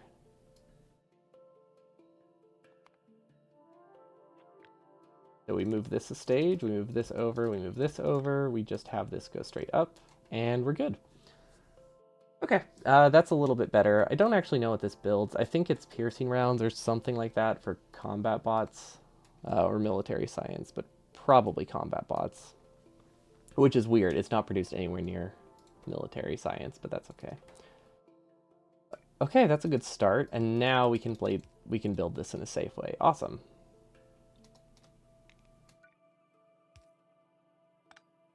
This doesn't make it through. We haven't fixed that problem yet. I think that requires us to just shift the coal up though, right? So as long as we do this, I think we're okay.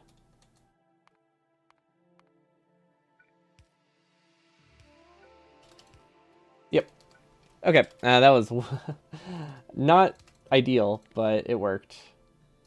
If we really wanted to, we could probably tell this to buffer no less than like 100.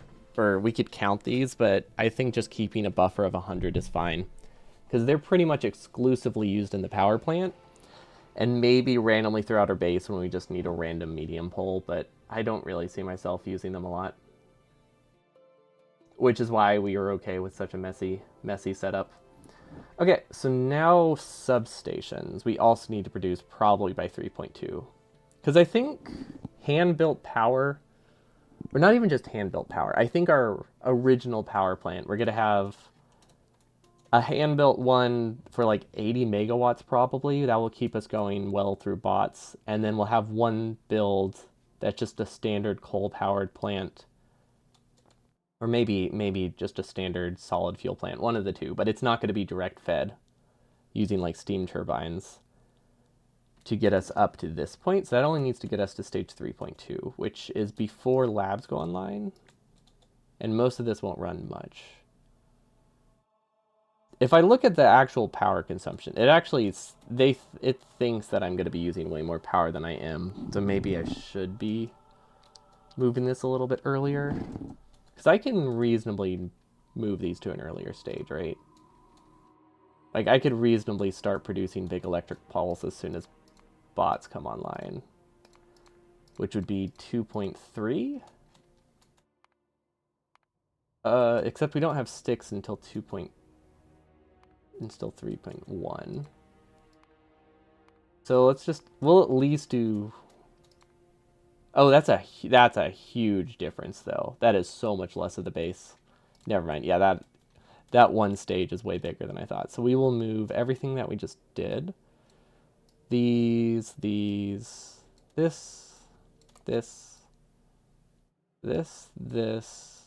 and then at least this section is now 3.1. So now we should see the entire base here. Oh, coal is missing.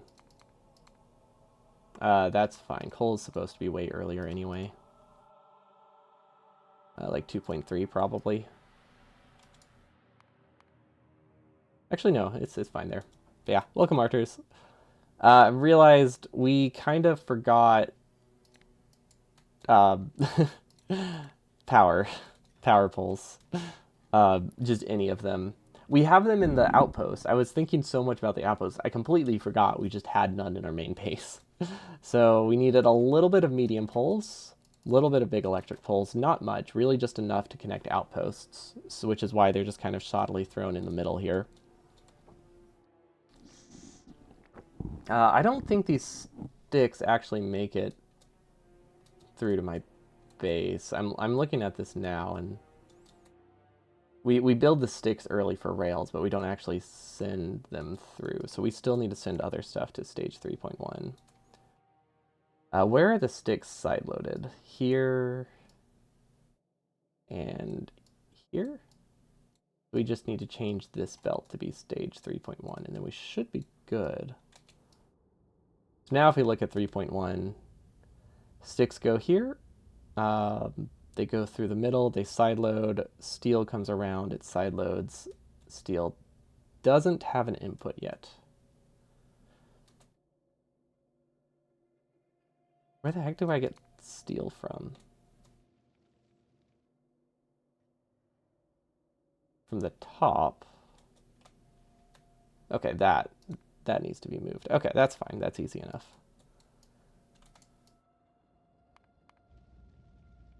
I don't know if I was changing things on the correct stage. Yeah, a little bit wonky, but good enough. Okay, now if we look at 3.1,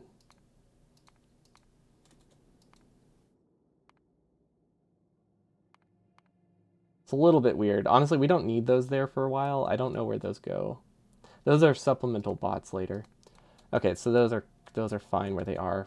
The main thing is steel should be getting to here now, which means it should be making its way down here along with sticks, which aren't powered. Okay, I think we have it staged properly now.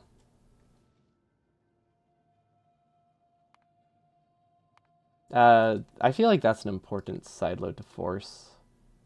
Actually, this is probably steel, but just in case, I feel like we should not risk forcing a side load that might break things. But I'm assuming half and half steel is okay, because generally we just side load anything as we need it. So yeah, I'm hoping it's all right. Okay, now substations, which I think we'll need to build over here. They need steel, they need copper, they need red chips. So copper's here and here.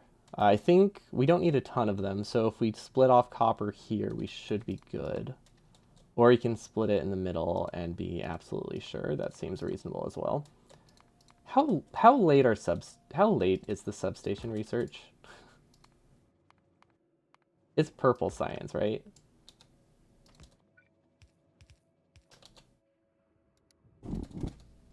Oh, it's blue science. Never mind. Why did I think it was purple? Yeah, okay, never mind. I was worried that I was about to just stage all of this to have substations before we had purple science, and I was starting to think all of this was in vain, but yeah, no, that's not the case. Okay, this does not need a ton of copper, so I think this is all right. This stuff is the final part that's hand built, which is why we can't like turn this into something weird. Because yeah, this part is still technically completely hand built. Some of this stuff we might hand build, but it's not strictly necessary. The normal runs 100% is researched late, so you don't think they normally use to do the cost. Yeah, we don't need a ton of them. It's just one of those things where our power plant gets significantly smaller if we use substations. So we're using, I think for every like 80 megawatts of power, we probably use like 5 substations. No, see how many megawatts. Let's see, this is 48 times 1.8, right? Or 38 times 1.8. That's 70. So yeah, for every 140. So yeah, I was pretty darn close. I was within like half of a substation. But yeah, we were just we're using them here. We could also probably just use more medium poles if we can't make the substations work. But I figured we can afford. I feel like we can afford this. If we needed more, it would be a problem. But that seems cheap enough. That's what, one every like minute, maybe one every 5 minutes, something like that. We'll keep up with our power demands. I am worried. I haven't really looked at our power distribution. We might be overexpanding our solid fuel a little bit early.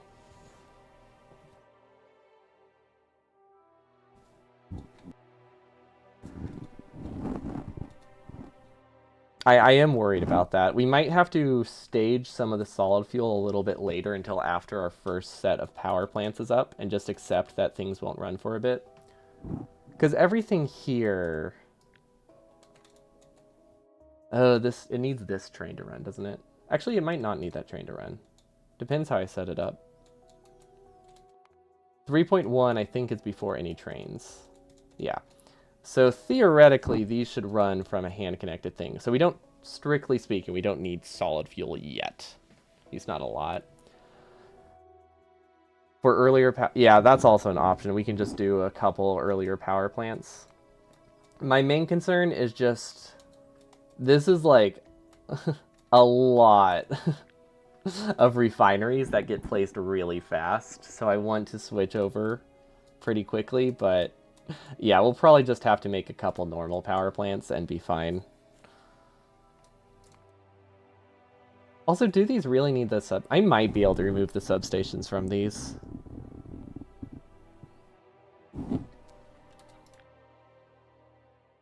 Well, no, there's no mind bot. I can definitely remove substations from it. Right? I like how I said definitely when I'm not actually confident, because these can pass through the boilers, which is why we're using them.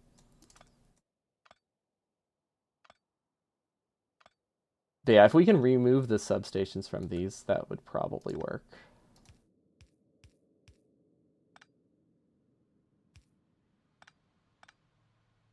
I see why we use substations. It's not possible to remove them. Okay. Unfortunate. When do we realize not enough refinery and chem plant production? Right on the first test run. That is the one...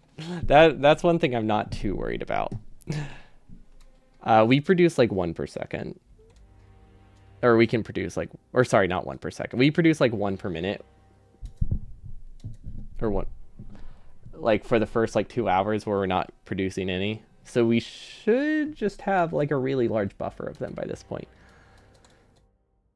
We don't actually increase our production at all during the run, so we're just kind of hoping this is enough. But honestly, I think most of my chem plant stuff is oversized, so I imagine it will be okay. Yeah, there is a sushi mall there. That's it's because this is hand buildable and we just needed a little bit of undergrounds. The normal 100% does 2.5 earlier power plants before getting into the major power plant. You do know there's smaller power plant in base 2, so you don't know how much that contributes. Yeah. I was my thought process was that we don't need a ton of power, so we could just go straight to our main power plant a lot earlier.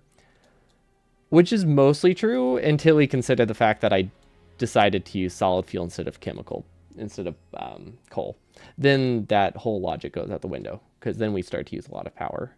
At least initially. Like this uses a lot of power and then it backs up. Like all of these use a lot of power and then they back up. We also need to add efficiency modules to all of them to eventually use less power, but that's not super high prio. But yeah, honestly, I don't know how many I'm producing now that I look at it. This can theoretically produce, with 4 inserters, assuming they're balanced, 20, so that's 1 per 4 seconds for each of these. This is 40, this is 55 entities with 4 inserters, so this can theoretically produce 1 per 10 seconds. So we can produce about 5 per minute of each of these. 5 to 7 per minute of each of these. That sounds really low, but I guess... Let's see. This uses about 18 refineries and 71 chem plants. So that would be 10 minutes of production. No. Yeah. No, that's right. So we should probably add some way to use fewer chem plants and more refineries, right? No, we should, or sorry, we should probably. Actually, no, I am relying on buffered stuff, so it's probably okay. But yeah, we might have to add an expansion to chem plants down here. If you want the major plant to start, you probably want to adjust to have some of it use boilers over turbines. Otherwise, you'd guess one normal power plant can probably suffice a long time with burners. I don't think one normal power plant will last that long. Because our burners are not. We don't save as much power this early as you'd think because of solid fuel production. We save a little bit on the miners, but because our fuel initially does take power and it takes a while to loop back to the power plant, it complicates things. We could do a power plant with solid fuel, though, as our starter one. But yeah, it definitely looks like we'll just need some kind of normal power plant, like right here, that either uses coal or solid fuel. We can always cut it off later. Because I wish there was any way for me to figure out how much power I needed without just running my base. But unfortunately, no calculators work that well with burner inserters because they can't really tell you how fast things are running. So we just have to set up the entire base. That's really all there is to it. Just set up the entire base and then we're good. Always need some power early on for assemblers. Yeah, we'll have like 160 megawatts. I guess I just haven't really looked at how fast we expand. But assemblers only use what? Usually like 1/3, a quarter of the power that the drills use for a long time until you start getting modules. Okay, so there's copper.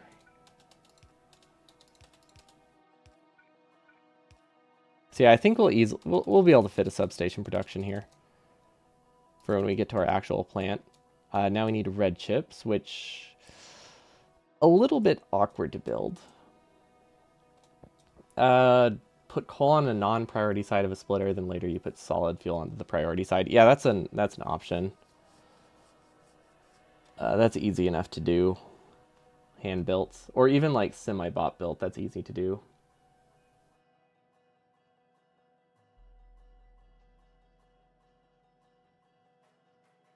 If we shift this, I can get red chips out of this.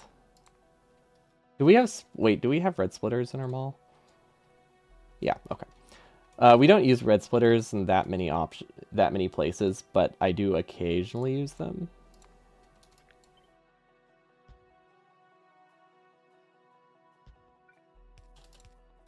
Okay, so we should be able to get it out here. No, we can't. They're on the other side.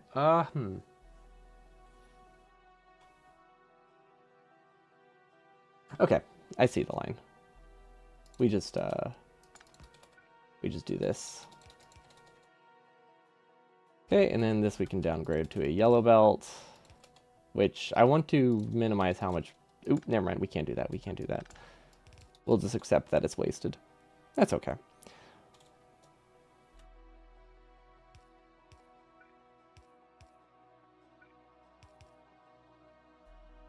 Actually, wait, do we have steam engines in our mall, right? We didn't completely miss that? Yeah, okay, we're good.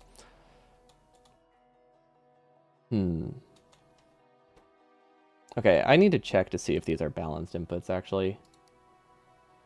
One of the first techs for you after bots is nuclear to get turbines. Yeah. But it's not the expensive nuclear research, right? It's a little pricey.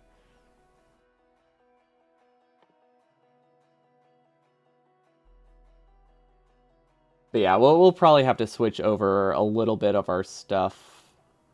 We'll have to use like a slightly wider power plant longer than I was expecting. Not the worst thing, but yeah, we'll be getting turbines, and I think that's totally fine because it's our purple science takes a little longer to start, like our LDS and all that. They'll all take a little bit longer to start, which means we just have a lot more time before we get to purple and yellow science running. So 1,000 sciences, that's 20 minutes. I think it's reasonable. That's 20 minutes to build the science and research that science, maybe a little bit less. Probably more like 15. I think it's very reasonable to assume that my phase between purple and yellow, or blue and yellow, is going to be 15 minutes longer than theirs, right?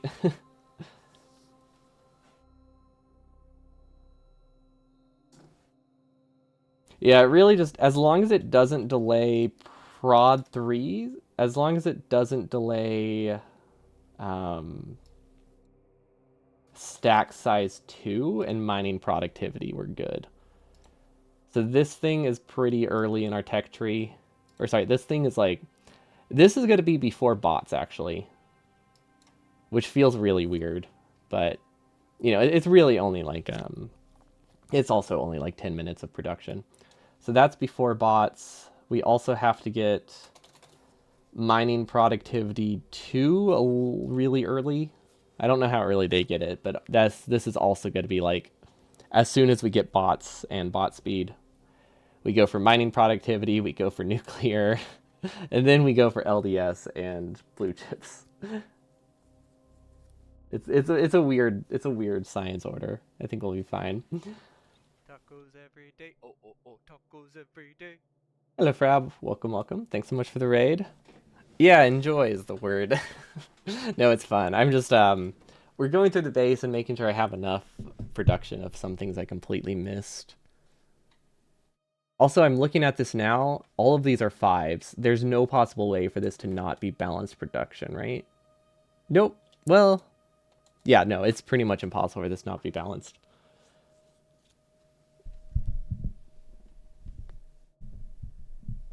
They're getting them after Big Mall for backside. Oh, this one. Okay, so that's probably that's well, that's when I would want to research it, but we'll probably have it before then, just because it's gonna take so much longer to get to that point for mining productivity too. It looks like we could probably add another chem plant assembler here, and then everything is okay. Because right now we produce. Well, this would be 1 per 10 seconds. So this, yeah, assuming these run full speed,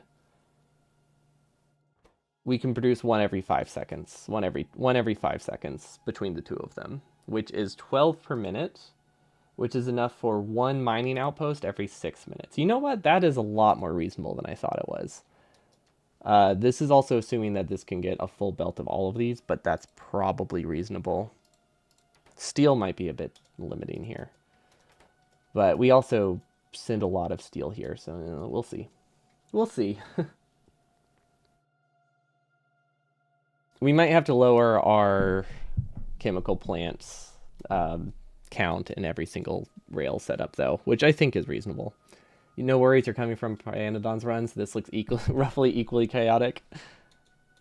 Glad we're all glad we're all in a chaotic mindset today. Pyanodons, I saw someone stream it once, but they were like 1,000 hours in. I watched, I think it was Bold Viking, and oh boy, it is quite a mod.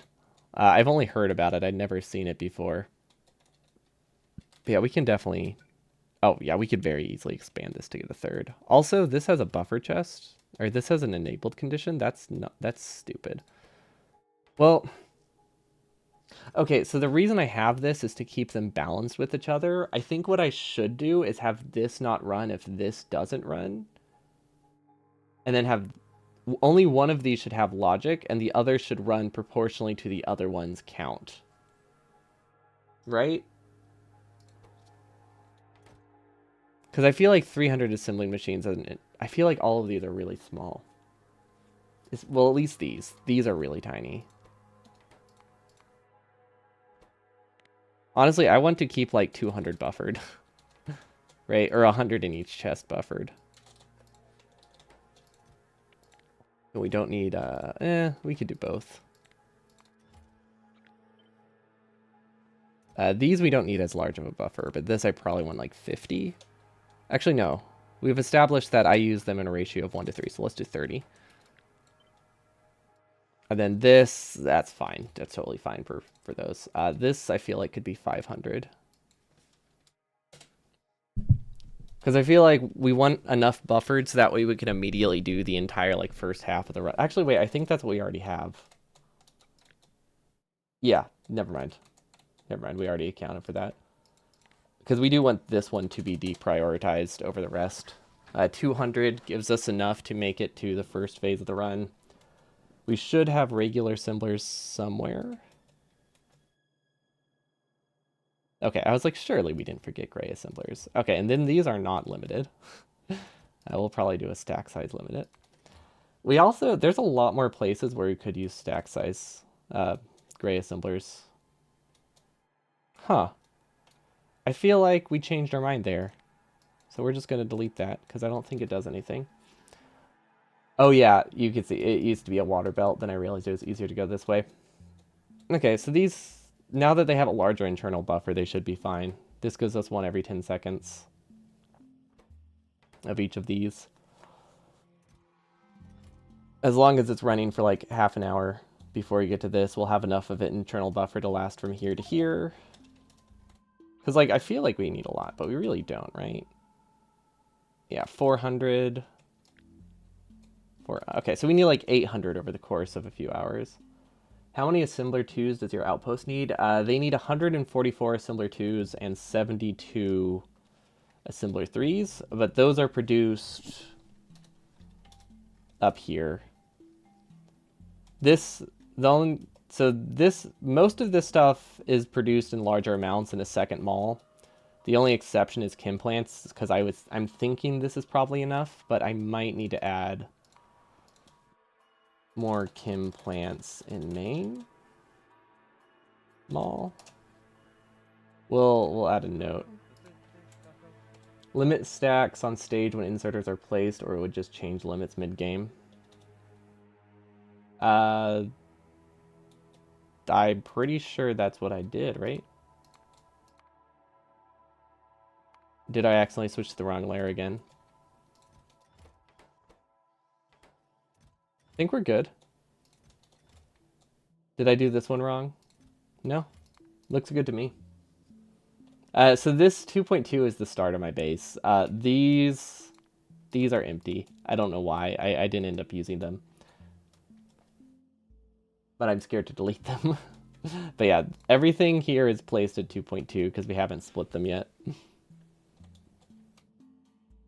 But yeah, our outposts, we need 2 assemblers. No, we're aiming for 1 per 8 minute, right? So we need 20 assembler 2s per minute and 10 assembler 3s per minute to keep up with our outpost goal. But those are produced partially here and partially up top. It's like a 50-50. But I think we could probably do more chem plants here and be fine. Yeah, late starting stage.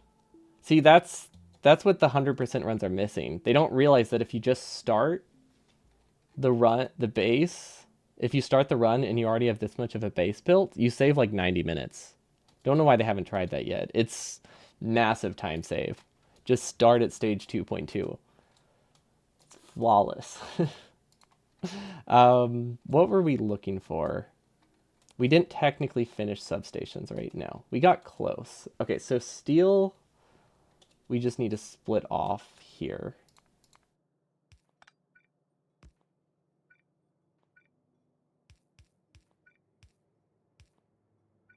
And then because of how little we need, we don't need any balancing, so this should work.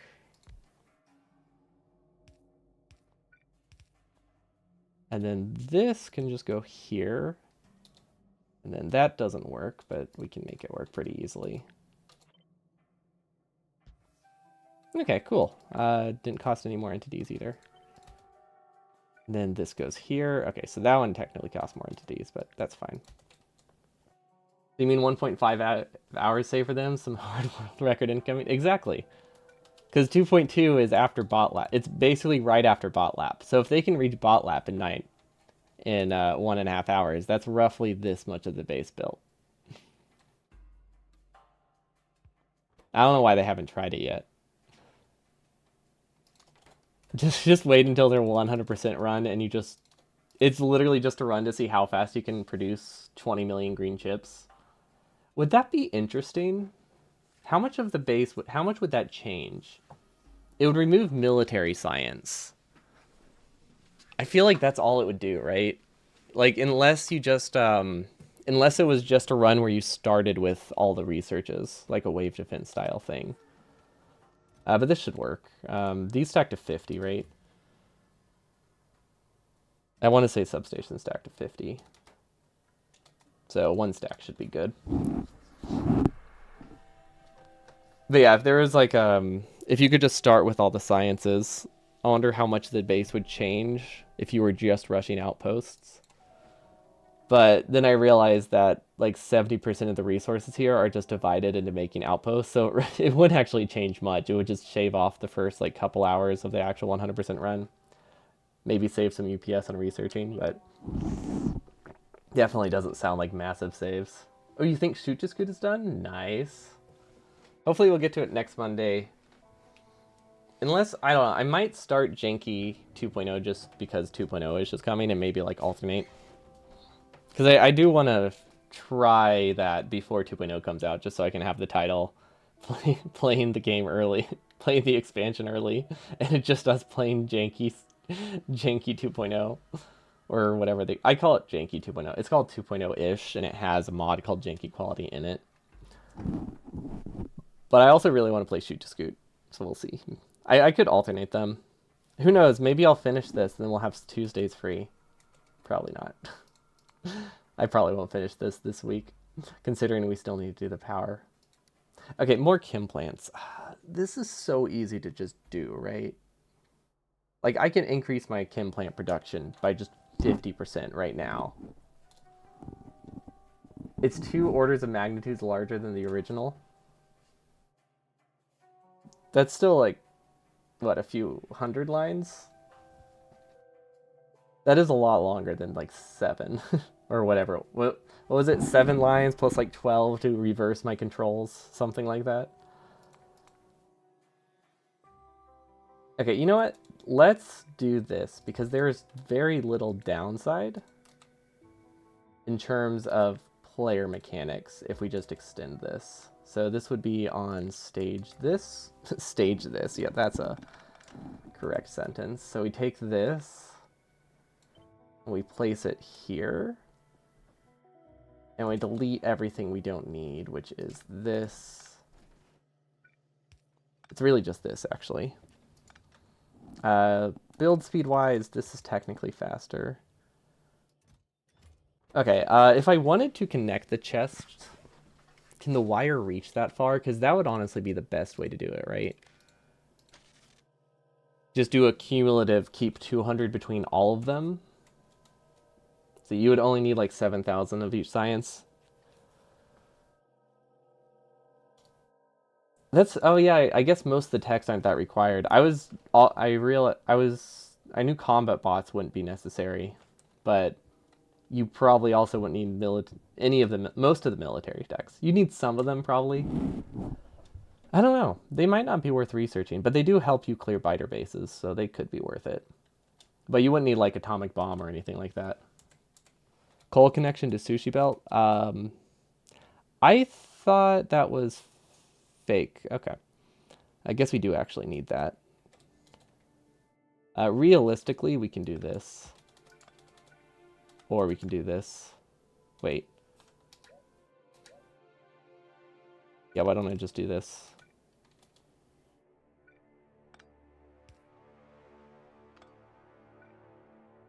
There we go. Thank you for catching that. I thought it sideloaded in a different spot, so I wasn't even thinking about that. This belt just gets red, right? Yeah, so it can go literally anywhere.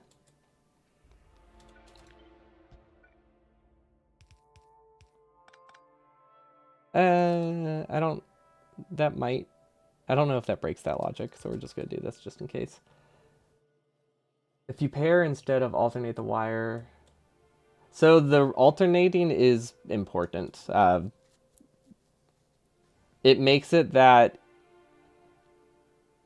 I always get some of all of them. So if we do pairing, we have to add logic to make it that the stuff in the back has prio over the stuff in the front. So then we need a second tier of logic. So we would need to make it that like these don't run if there's only one refinery in the chest. And we would need to do some kind of weird balancing. This makes it that worst case scenario, these three always can run at the same time. But for burst production, I can have more of these or more of these. But considering the wire can reach all the way through, there isn't really, except for there isn't really a huge problem here. So I think we're fine. Yeah, those can work together, which is nice. So now we can keep 50 between the two of them.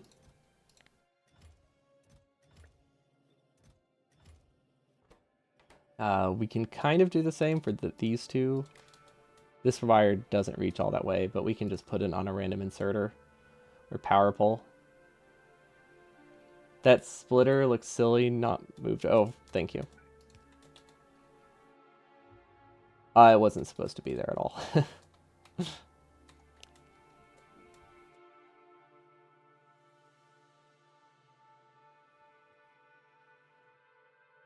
Because it would actually be two belts coming from here as opposed to a splitter there.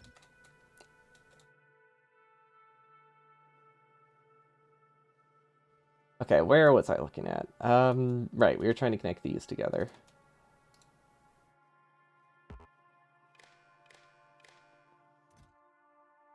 Okay, so now that reads all of them. Now these go up to like 250.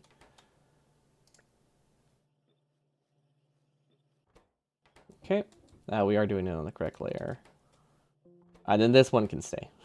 Okay, that should work a little bit better.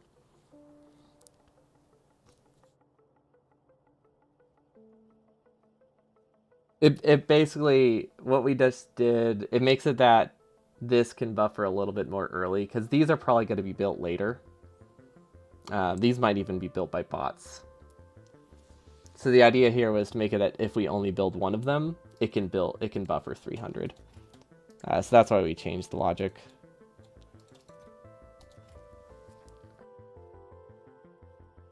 It probably won't affect anything, but it gives me an option, because this is mechanically really weird to build. So I might want to cut a corner here.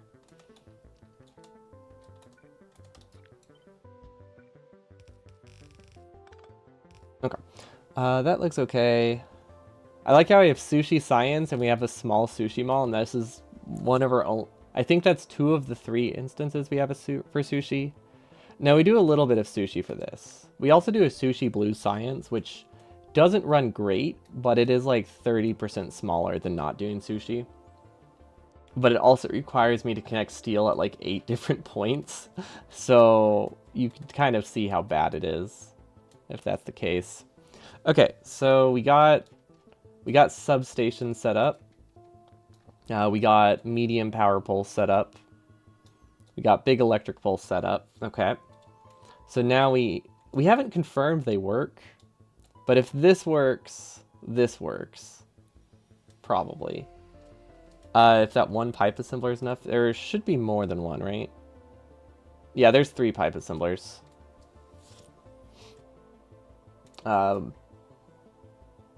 This is backwards, though.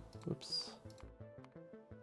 But yeah, there's 3 pipe assemblers that I can make go towards it. Because I can output from these if I want, or if I need. Actually, I think I'm supposed to do that. There we go. But that's an optional change.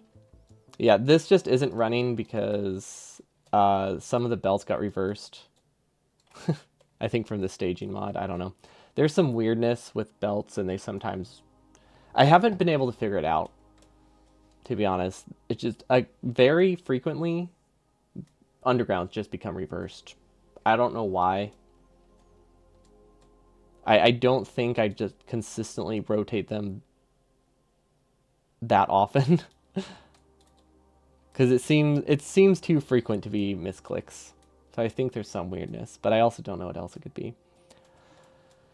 But yeah, we're gonna have to. That's gonna be. The staging will highlight it when we fix it.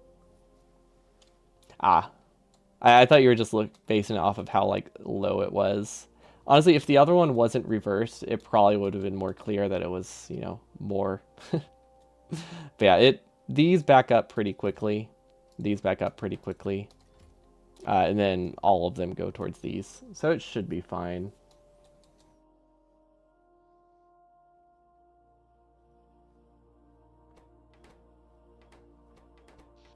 Yeah, as long as it can run these three at full speed, I'm content.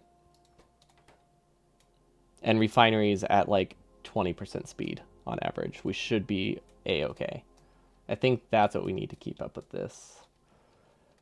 Okay, so one last thing we need to do today. Actually, more chem plants, refineries in first bot mall. That's optional. Do math. do math. So that is only a requirement if I need to change my goal for how many outposts I think I can build per hour.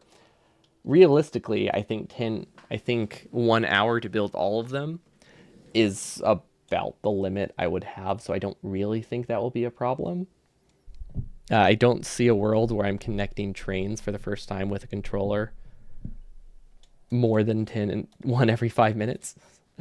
Coal Infinity Cell should be Yang, should probably only have one where the start of the coal belt will be. So that has to do with testing. If I remove them, it takes like 2 hours to restart my base. So it's not something that can be removed until we're done testing the base. So that has to do with troubleshooting. We can't remove them.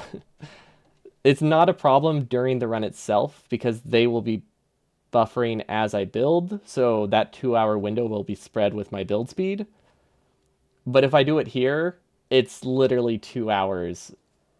That is not ever. It's a 2 hour window that won't actually be a realistic example of the run.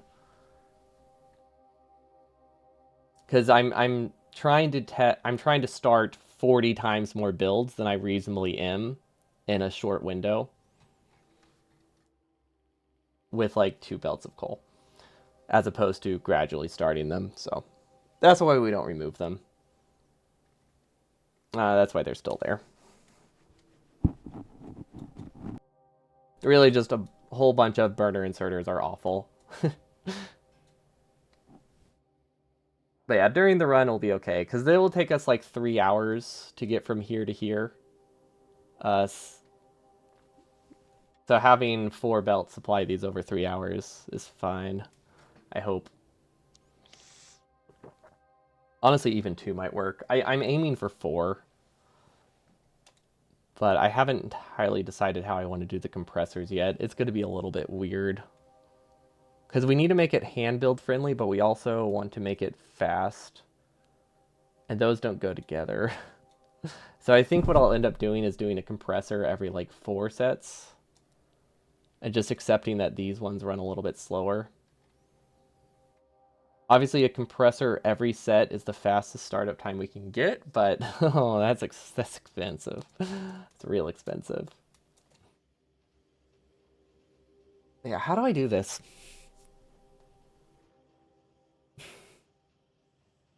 If I do 1 input for wood, which is very reasonable actually, I could do this, this, this. This is smart belt friendly. Now we don't have an output,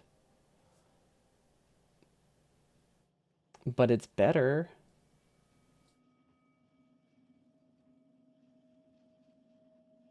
Just wondering how many times it would happen that bots are lazy to forget about single coal solid fuel belts, so safe inserters having whole half of fuel line gets broken. Um, with the way that you're talking about in our outpost, right? Hand build friendly is probably compress at the mine and then work out how far the belt. So the issue is it needs to be a balance of hand build friendly and speed. So compressing at the mine and making it stretch as far as it can, it's great, except it makes the startup time really, really slow for most builds. Way slower than the time I'd spend hand building extra compressors. So that's really the issue there. It's like in theory, I would save time hand building, but I would probably lose easily half an hour to an hour of startup time for loss of production if I were to do like bare minimum or even like less than half of what I need. In base, like for furnaces, hmm,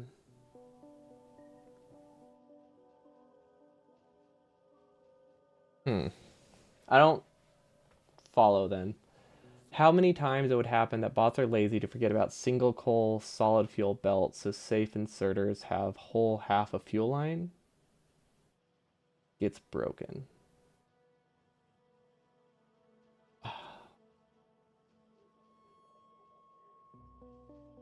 I don't see where the issue would be. With the way that our inserters are set up, insert bots forgetting stuff shouldn't cause any issues with safety. Like even if they only get half of a lane of fuel for a while.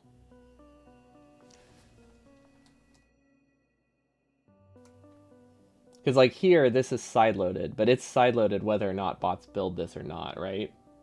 So even if it's a ghost, it still gets sideloaded. So I think that the only way I think it could be an issue is, yeah, I don't know. You know, with green chip, splitters are a touch expensive, so any early coal should just rely on the belt coming in compressed. Yeah, splitters aren't that pricey, because you got to remember, I only need green chips for splitters and like nothing else for like the first hour. So while they sound pricey, this can produce one splitter per second. So that's not something I'm too worried about. I'm not worried about the cost of an additional 4 splitters every 20 tiles. Like so, it's a grand total of 10 minutes of circuit production lost, um, but it makes everything start a lot faster. So I that's the balance that I think is good. So like every so often I do this. Because realistically, the way that you expand, you don't expand everything evenly, right? You expand one section and you're gonna just add like this much at once. This doesn't get changed. So that's where more frequent compressors help. You think Archer's Forgotten Belt would be like the curved belt that actually sideloads the coal? Well, the what would that break though? I mean, it would just mean it doesn't get coal until bots finish it, right? So also this is hand built, but so that doesn't even matter. But like if this wasn't connected, it's not going to make anything run and be unsafe. It's just not going to run for a little bit, which can happen with the iron line anyway. So I don't really see the difference. I don't know what I'm missing.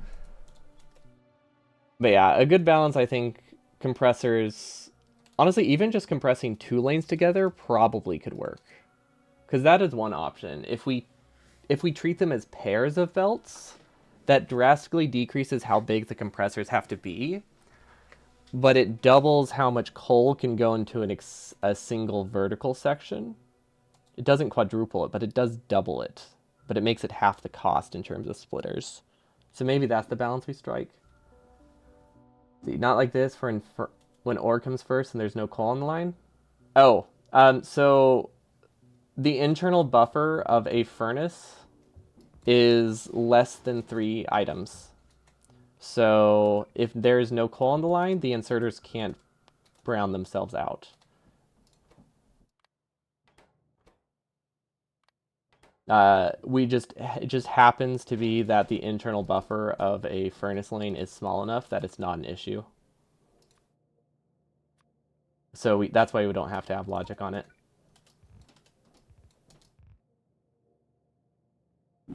Or I don't know if it's less than 3 items. It's less than the amount of coal you need to feed the inserter. I think it's 2. Yeah, it's 2.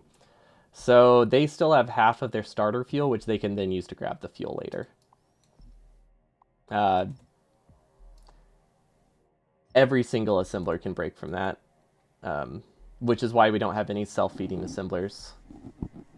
There's like, I don't think there's a single recipe in the game, maybe electronic circuits, that could be self-feeding and not have an inserter break in that way. But that's like the very basics of inserter safety. So I don't think we've made any oversights in that regard. Like our entire base is designed around avoiding an internal buffer of more than 2 in an assembling machine. So it'd be pretty disappointing if we overlooked that from the start. But the nice thing is, if it is ever an issue, like with bricks, bricks actually are a good example. It is an issue with bricks.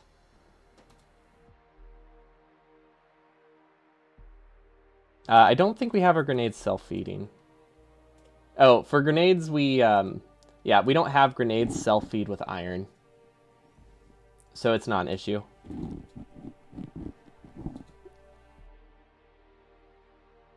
Chemical plants can self-feed, but they can only move coal, so that's not an issue. And those are the only 2 that use coal, right? That you would use in a speed run. Yeah. No, we thought of it. Don't worry. So yeah, we're good. I'm trying to find my brick lane, but I can't. Okay, so for this brick lane, you can see these have an internal buffer of 4. So these are not self-feeding, or they are self-feeding, but they could be self-feeding, but we instead add an extra inserter to them. Another option is to just double up the inserters, and then it's not a problem. Then one of them dies, but the other still works. So those are your options for bricks. I think we have another brick lane here that uses circuit logic to read from the belt. It's a fairly lazy circuit logic, but it's good enough that it should do the job.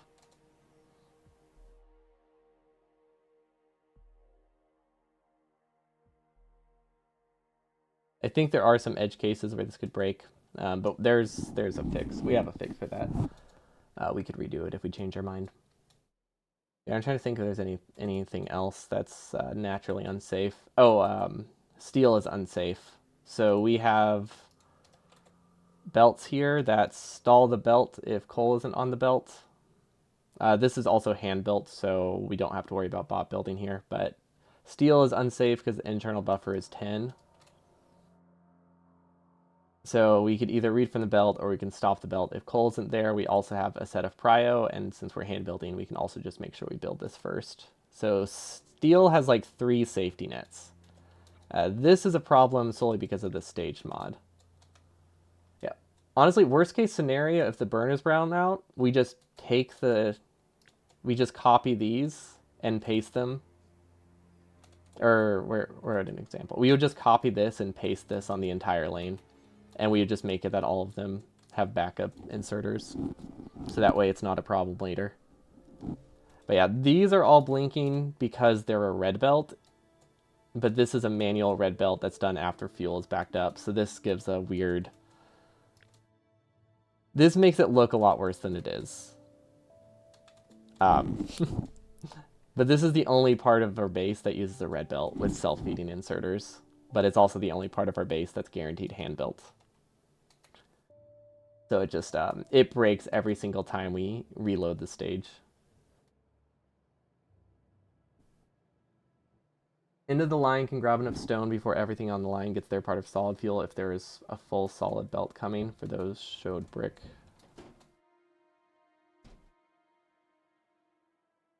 Um,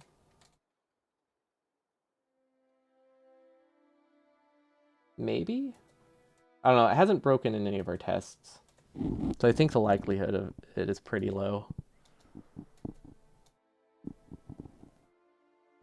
It would really be if bots built it in a really, really weird order, right?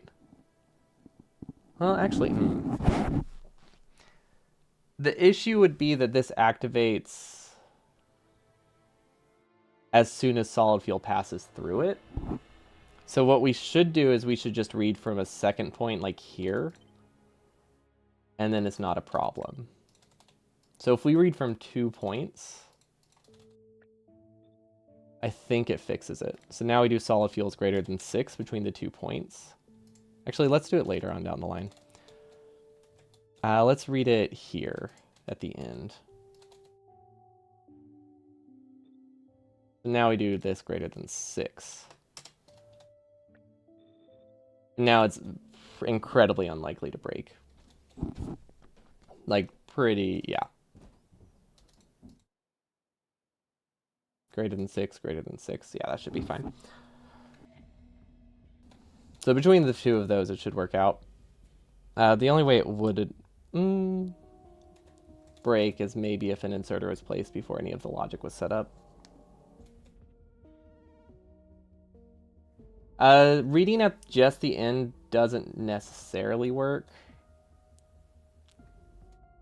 I mean, it works once. It usually works for the startup time. It doesn't work that well if coal ever drops for like an extended period of time, which is pretty unlikely. So that's why we tend to read from 2 points if we can, or we have a splitter that prioritizes the empty belt. But in most cases, yeah, reading from the end probably works. But honestly, it's just as safe as reading from the start, or about as safe as reading from the start.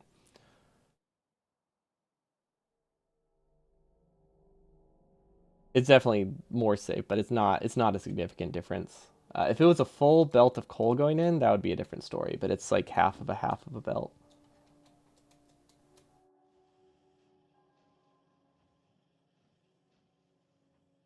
Hmm. I do not see a way to output from this. I think we just have to move it, right? I don't see a world where we can keep this here. Well, thanks to Smart Belt, we could shift it. This steel lane sucks. um. Hmm.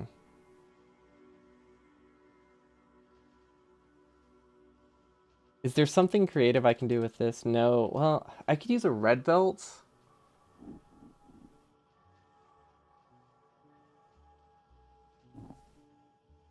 It's not smart belt compatible. I could use a red belt here.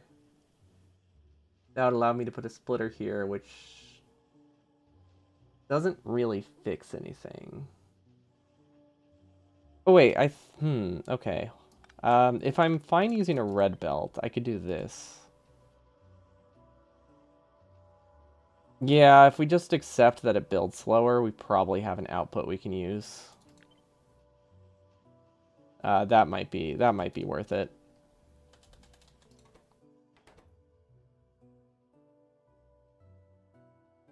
I mean, it's output limited anyway, so yeah. Unless I have 2 outputs, might as well. Now I need to figure out what exactly this solves, but I think the idea is there.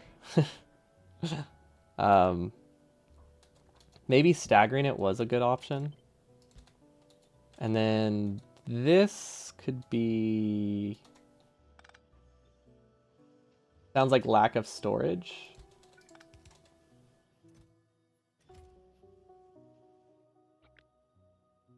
How many assemblers do we have in our base? Yeah, we'll be fine. We only need a total of like 2,000 power poles in our entire base. So one chest of wood is okay. That will make more than enough power poles for us. We just have to make sure the second chest for wood is a ways away, so that way this one's prioed. But like we could just deconstruct trees over here.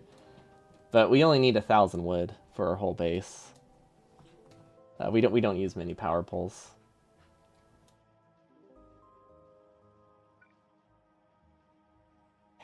I thought that would work. Well, I could do. I don't see it.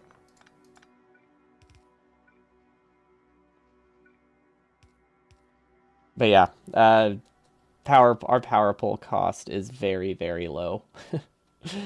We use at max one per assembler, and there will be more cheese. Well, yeah, that's why we'll have a second chest. I break steel by staggering. So that was the idea. I would use a red belt. I can use a red belt here. They're automated. It's not ideal, but it is easier than doing other weird things with like splitters. Like a red belt is easier than a splitter or like two hand built like undergrounds. I just haven't upgraded it yet, just in case we don't end up going with it. But there's ways to make steel work.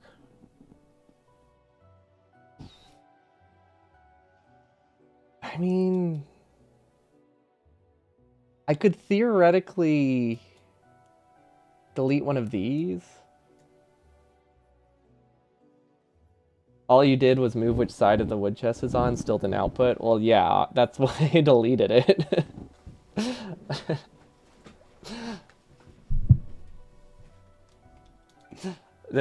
Otherwise, we would have left it. But yeah, that was the problem with it.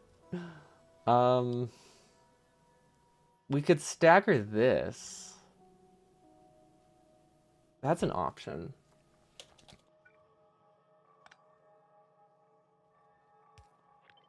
That's going to be slightly annoying to build, but we can do this. Um, that could work. Yeah, that could work. And then this lets us get multiple chests again.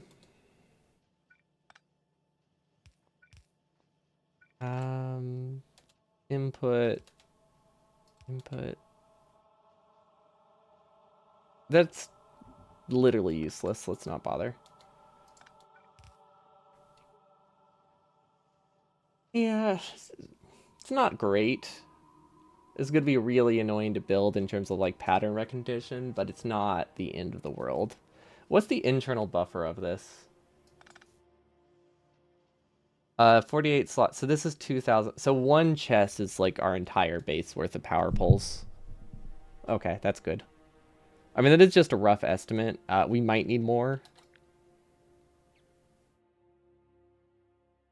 So we need this times like 10. So maybe we need maybe 3,000 max, but I think we should be okay.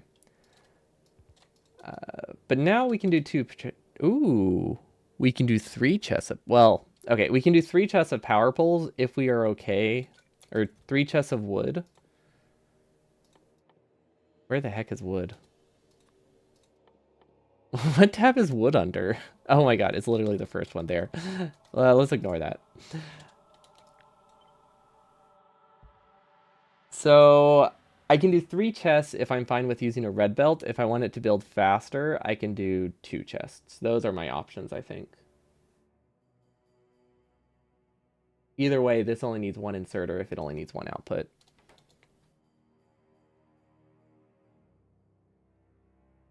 How fast? Okay, how fast does this produce? That is a dumb question. This can produce 1 per second, and it produces all the power poles I need in 20 minutes.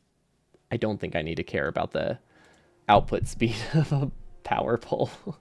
I don't know why I thought for even 1 second I care about the crafting speed of this assembling machine.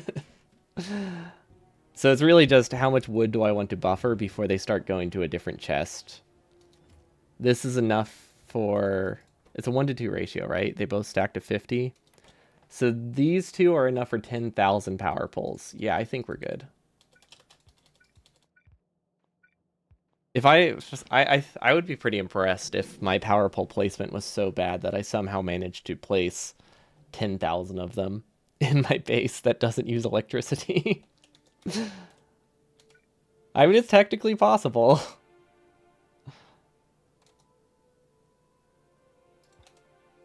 Okay, that's a weird pattern, but that's because we changed the stagger. Okay, I think I'm happy with this. It's a little bit weird. Inserters are safe, though. Good thing about woods, it burns, so those burners are technically safe. Exactly! That's what I was thinking. They move wood, so we're okay. They're self-feeding, too. Oh, you know, I didn't account for that. I didn't account for that loss when I estimated how much wood I need. They will burn 1 in every 30 wood that they move or something like that. So we need what is that, 5% more? But yeah, this is okay. Um, this is a little bit weird to place, but it's not awful. Especially since, strictly speaking, we don't actually need it to go up this high. Yeah, strictly speaking, we don't need to do this until after Gotlap, because we don't need the full production of this. In fact, we only need about 2 of these to last us until Gotlap. Ooh, is it done? Oh, wait. So did you end up just overhauling the old one, or did you just keep the same name? What's the difference between that one and the old one in terms of, like, the name? Is there any difference? Shoot. Oh, this one has a 2 in it. Oh, like movie titles that replace numbers. I like that. I like that a lot. 2 chests is probably still plenty. Pretty sure 100% even at least is 2 chests per pulls. Okay, that makes me feel better. I could probably manage with 1 then, but I do like having 2. It does make it a lot safer.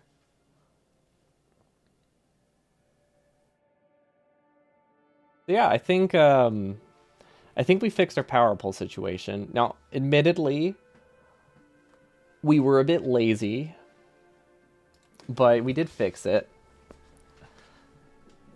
Ooh, you know what could work? Hmm. So these are technically safe until we get to red belt. Then they're not technically safe.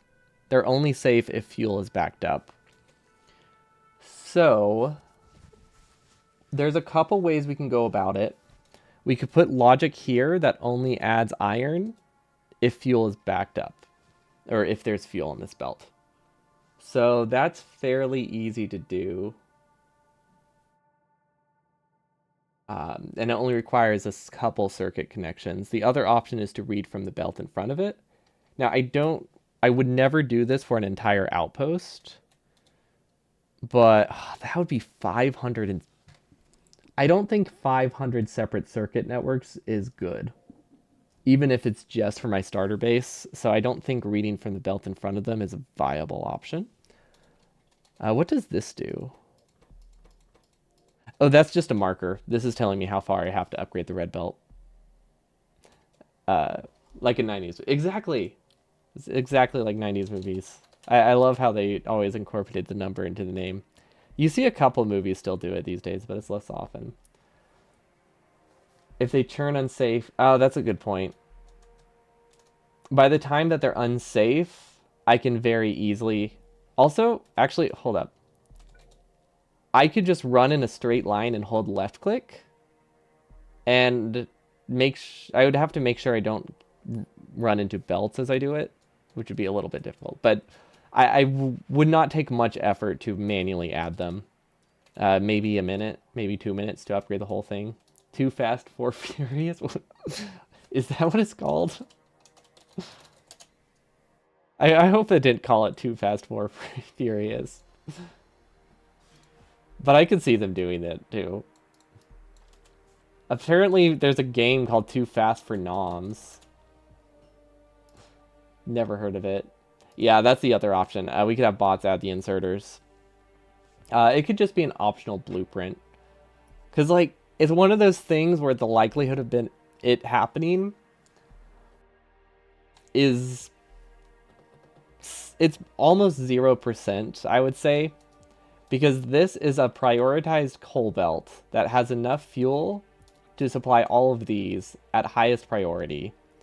And because it's a 100% run, the belts are never going, the resources are realistically never going to deplete. Maybe some of them will, but it's not going to lose more than like a third, maybe, from like the weird edge things that only have like 5 coal in it.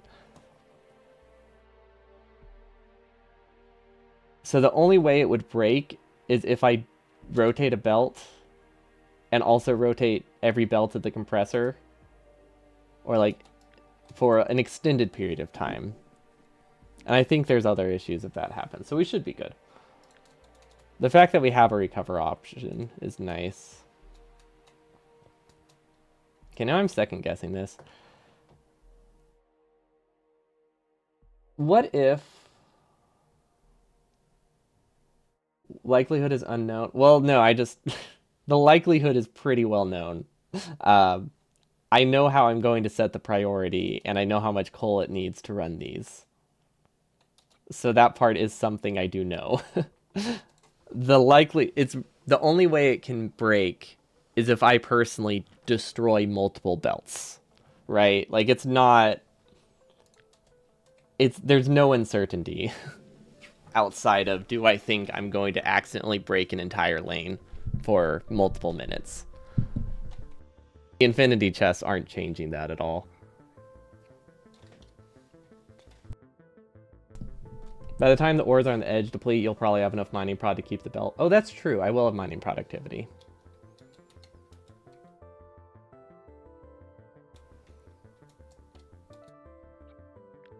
But yeah, we send enough coal to run all of these full speed with a full belt, so we're good. Yeah, I think I probably won't rotate stuff and not notice. We'll see. I don't know. That's a big if. But the fact that we have backup plans is nice. I think there are much worse belts to rotate. Uh, okay, so stone bricks. We do have another option if we don't like this one. So we're reading from this belt, we're reading from this belt. Between the two of them, it's fairly safe. These only activate if there's fuel on both sides of the belt. Which does mean it's pretty likely that these are both completely backed up. Even if bots build in weird order. Yeah, we should be okay. I don't know how burners react if they spawn and they're not connected to the circuit network yet, though. Is that possible? 7? That one's good. I think the title it doesn't make any sense. A 7 is not a great replacement for the letter V, but I like it a lot. Is that the doll one, or is that the one with Brad Pitt?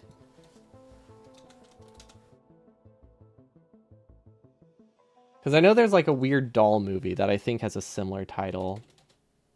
Doll movie. Oh, it's 9. Not even close. It's literally just they have they're a number. But yeah, we could also just copy. Well, probably not the brick inserters. This logic would be hard to copy paste over there.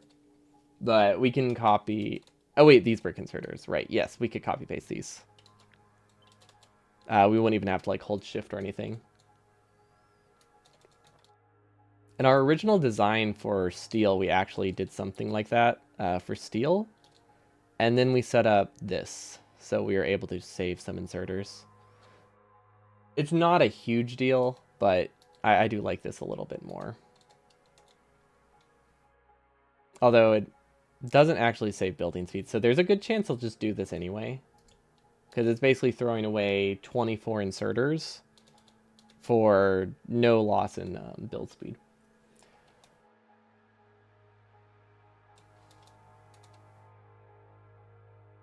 I don't like this. Mostly because I don't know how Factorio works. What happens if you copy something with logic and bots don't build all of it? Like, if this was the only one that was placed and these weren't placed, does this just work as a normal inserter? Is that how that works?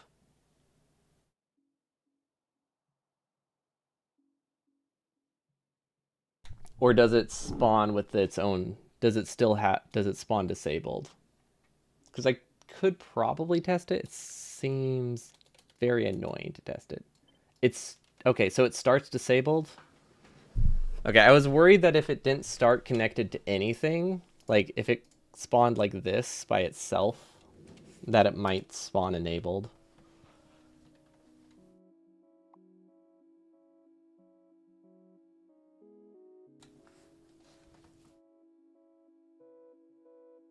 Like, I knew if it spawned like this, it would still work, but my concern is if it spawns like that. Without the wire, it'll be fine. And fine in your case is disabled, right? Because I want it to be not working. Ideally, I want it to not run if there's no wire.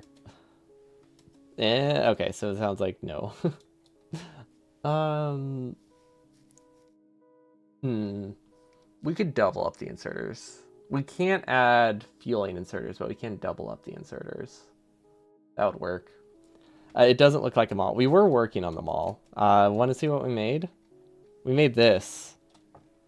Um, and this, and this.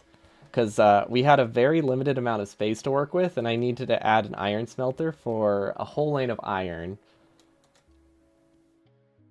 And yeah, it's... it works. It produces an additional 2 undergrounds per second, which is enough, technically. But I realized we were barely producing enough, so we fixed that. We added a little bit over here. Oh, there's no coal in that lane. That's fine. How do I test this?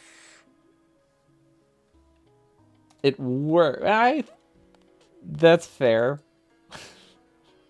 It might not work.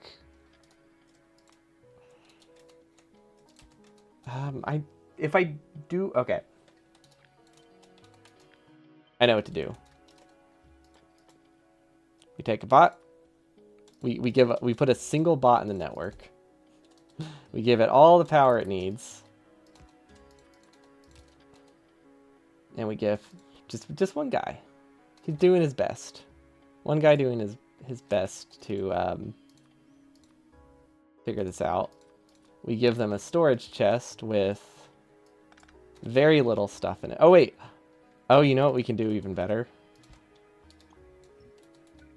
We give him a single inserter, and that's all he has. Okay, and then we do this. Do. Read belt contents, hold. Okay, now we can test it. Perfect. Blueprint. Game blueprint, because we won't really use it for much. Settings. Instant blueprint building.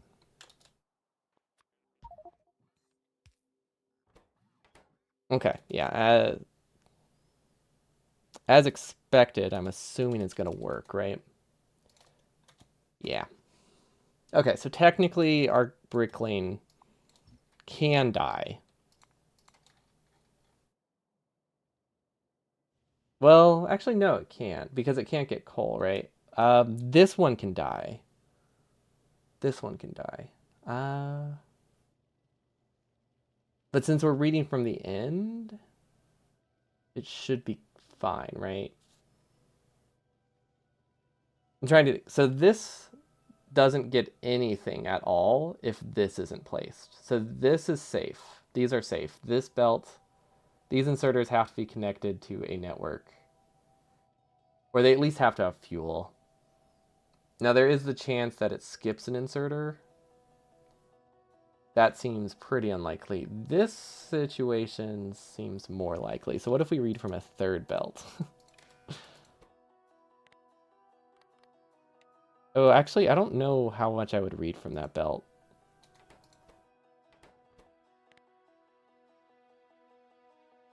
Probably 10 is fine.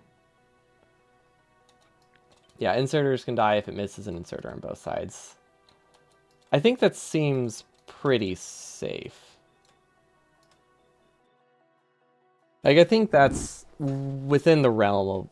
I think that's a reasonable safety margin.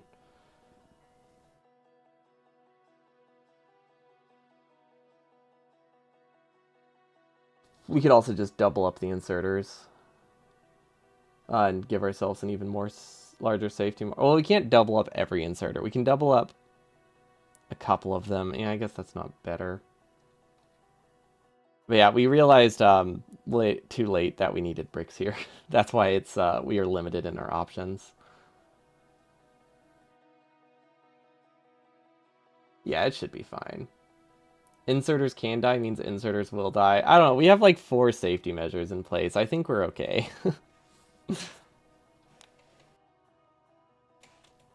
We can even disable this belt if this doesn't have fuel, make it even better.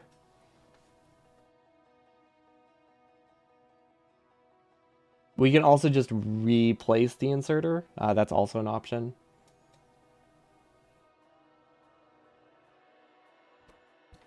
Okay, so this should be able to have 1 on it, right? Okay, yeah, these can have 9. I was worried that they couldn't actually have greater than 9 between all of these belts. They barely can. uh, but it looks like they can have exactly 9 on all of them. So that means coal has to be here, here, and here.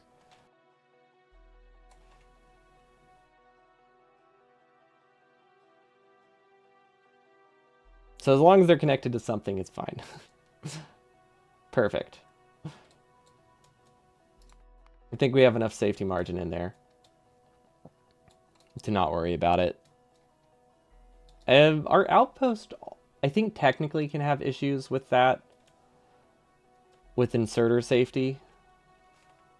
But fuel comes way later than after the inserters are built, so we should be fine with those. But yeah, our outposts technically aren't completely safe, because they also rely on circuit conditions being placed. But they do build the assemblers before ore arrives, so it should be fine.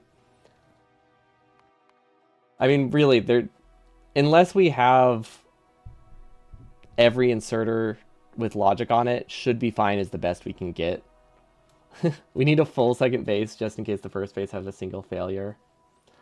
Yeah, that's a if we do staging, that could work. The issue is this isn't... Yeah. um,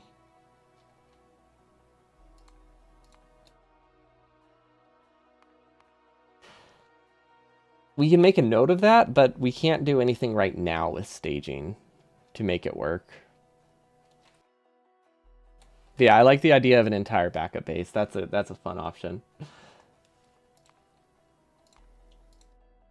Yeah, this is the first quote unquote first stage.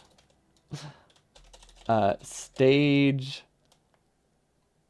inserters for bricks. Actually, stage any logicked inserter early. That's not a word. It also wouldn't be spelled... Well, it could be spelled like that. Apostrophe D. Considering I'm making up a known word. Yeah, I would spell it like that if I were to make it a word. So this includes bricks.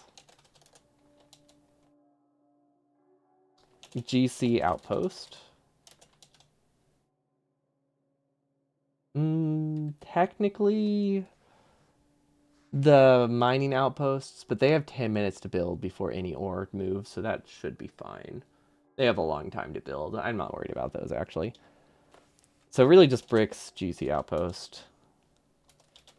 Already at stage 1. Need to split stage 1. Which is actually a very important thing I have to do, because currently we have this is hand built, and then we just tell my bots, hey, build 6,000 items when you don't have them all yet. So this needs to be an earlier stage. This and this at the very least. The rest of it we can live without, and it can all be one massive stage, and the world won't end.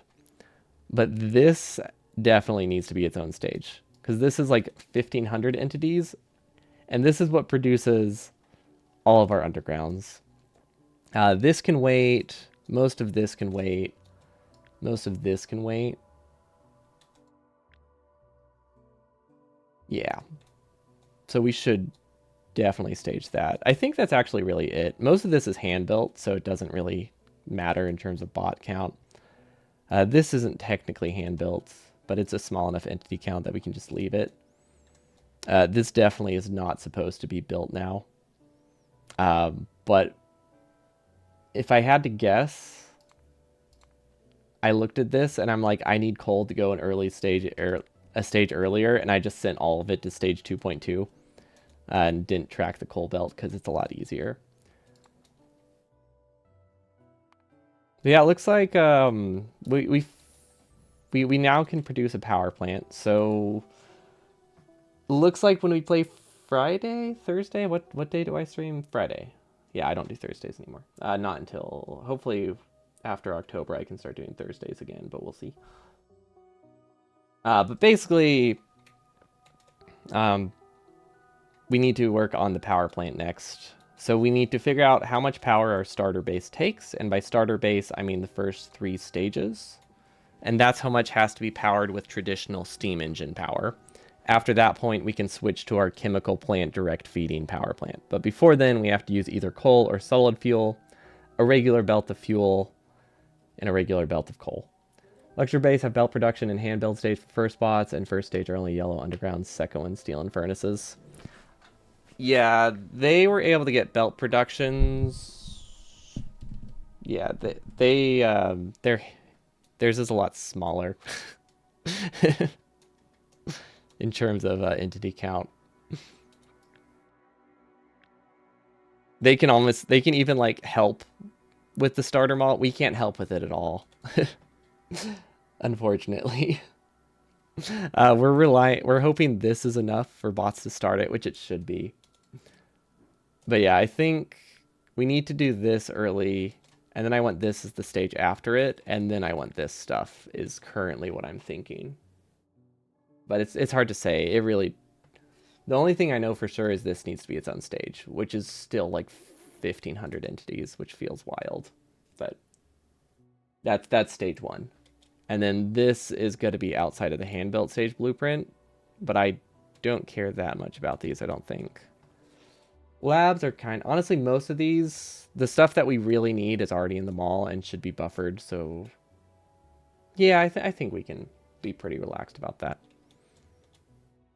But yeah, we need a normal power plant, and we need to figure out how much this consumes, which I think requires us to just place a energy interface and just run our base at full speed and void everything for a while.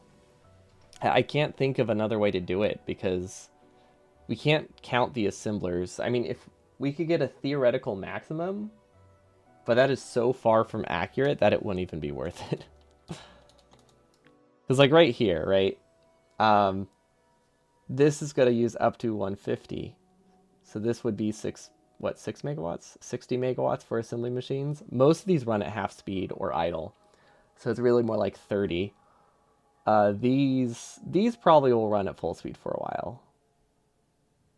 So is that 120? I don't know. This is about half a megawatt each. So that's say 40 megawatts. Let's say 60 megawatts. And let's say another 60. So maybe 200 between all of these.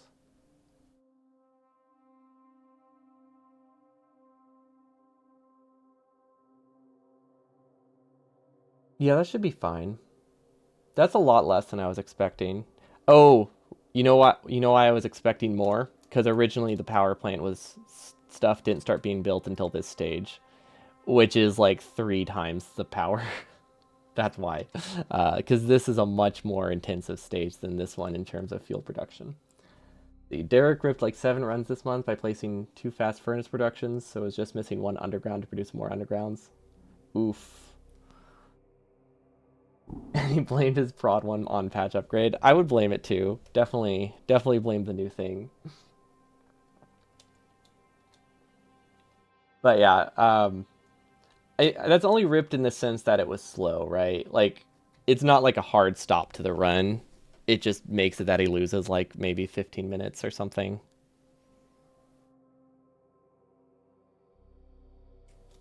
or like half an hour. So, fortunately, since we have a 12-hour time goal, having the stages be a little bit off doesn't rip the run. It's just gonna be really annoying for a little bit, but it doesn't, unless there's something that like sideloads coal in a really weird spot for some reason. Staging is really just a quality of life thing. It won't rip the run, fortunately. It could if we stage it improperly. Actually, if we bad staging could do more damage. Actually, I'm not.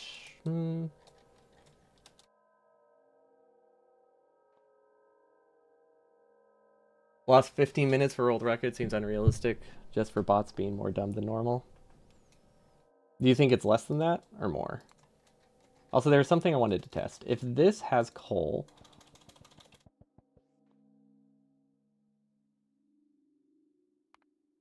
and then a bot places something there, what happens to the item? It's been a really long time since I've actually tested something like this, so I just don't remember. Bot, and then we'll tell it to place one of these here. Okay, it stays there. So yeah, if we do staging like this, that could rip it. So if we accidentally have inserters not attached to anything, that could break stages. Which is why I don't want to spend too much time doing stages, because I think we'll end up with more errors like that than benefits.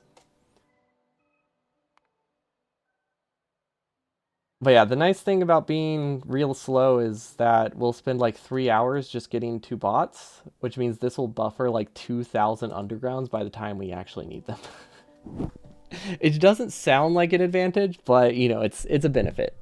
Uh, it's definitely a benefit. But that's it for me today. We'll be back Friday. Yes, right? I have an appointment this week. I don't think I set it on the Friday. So I should be back Friday with more with power plant designing.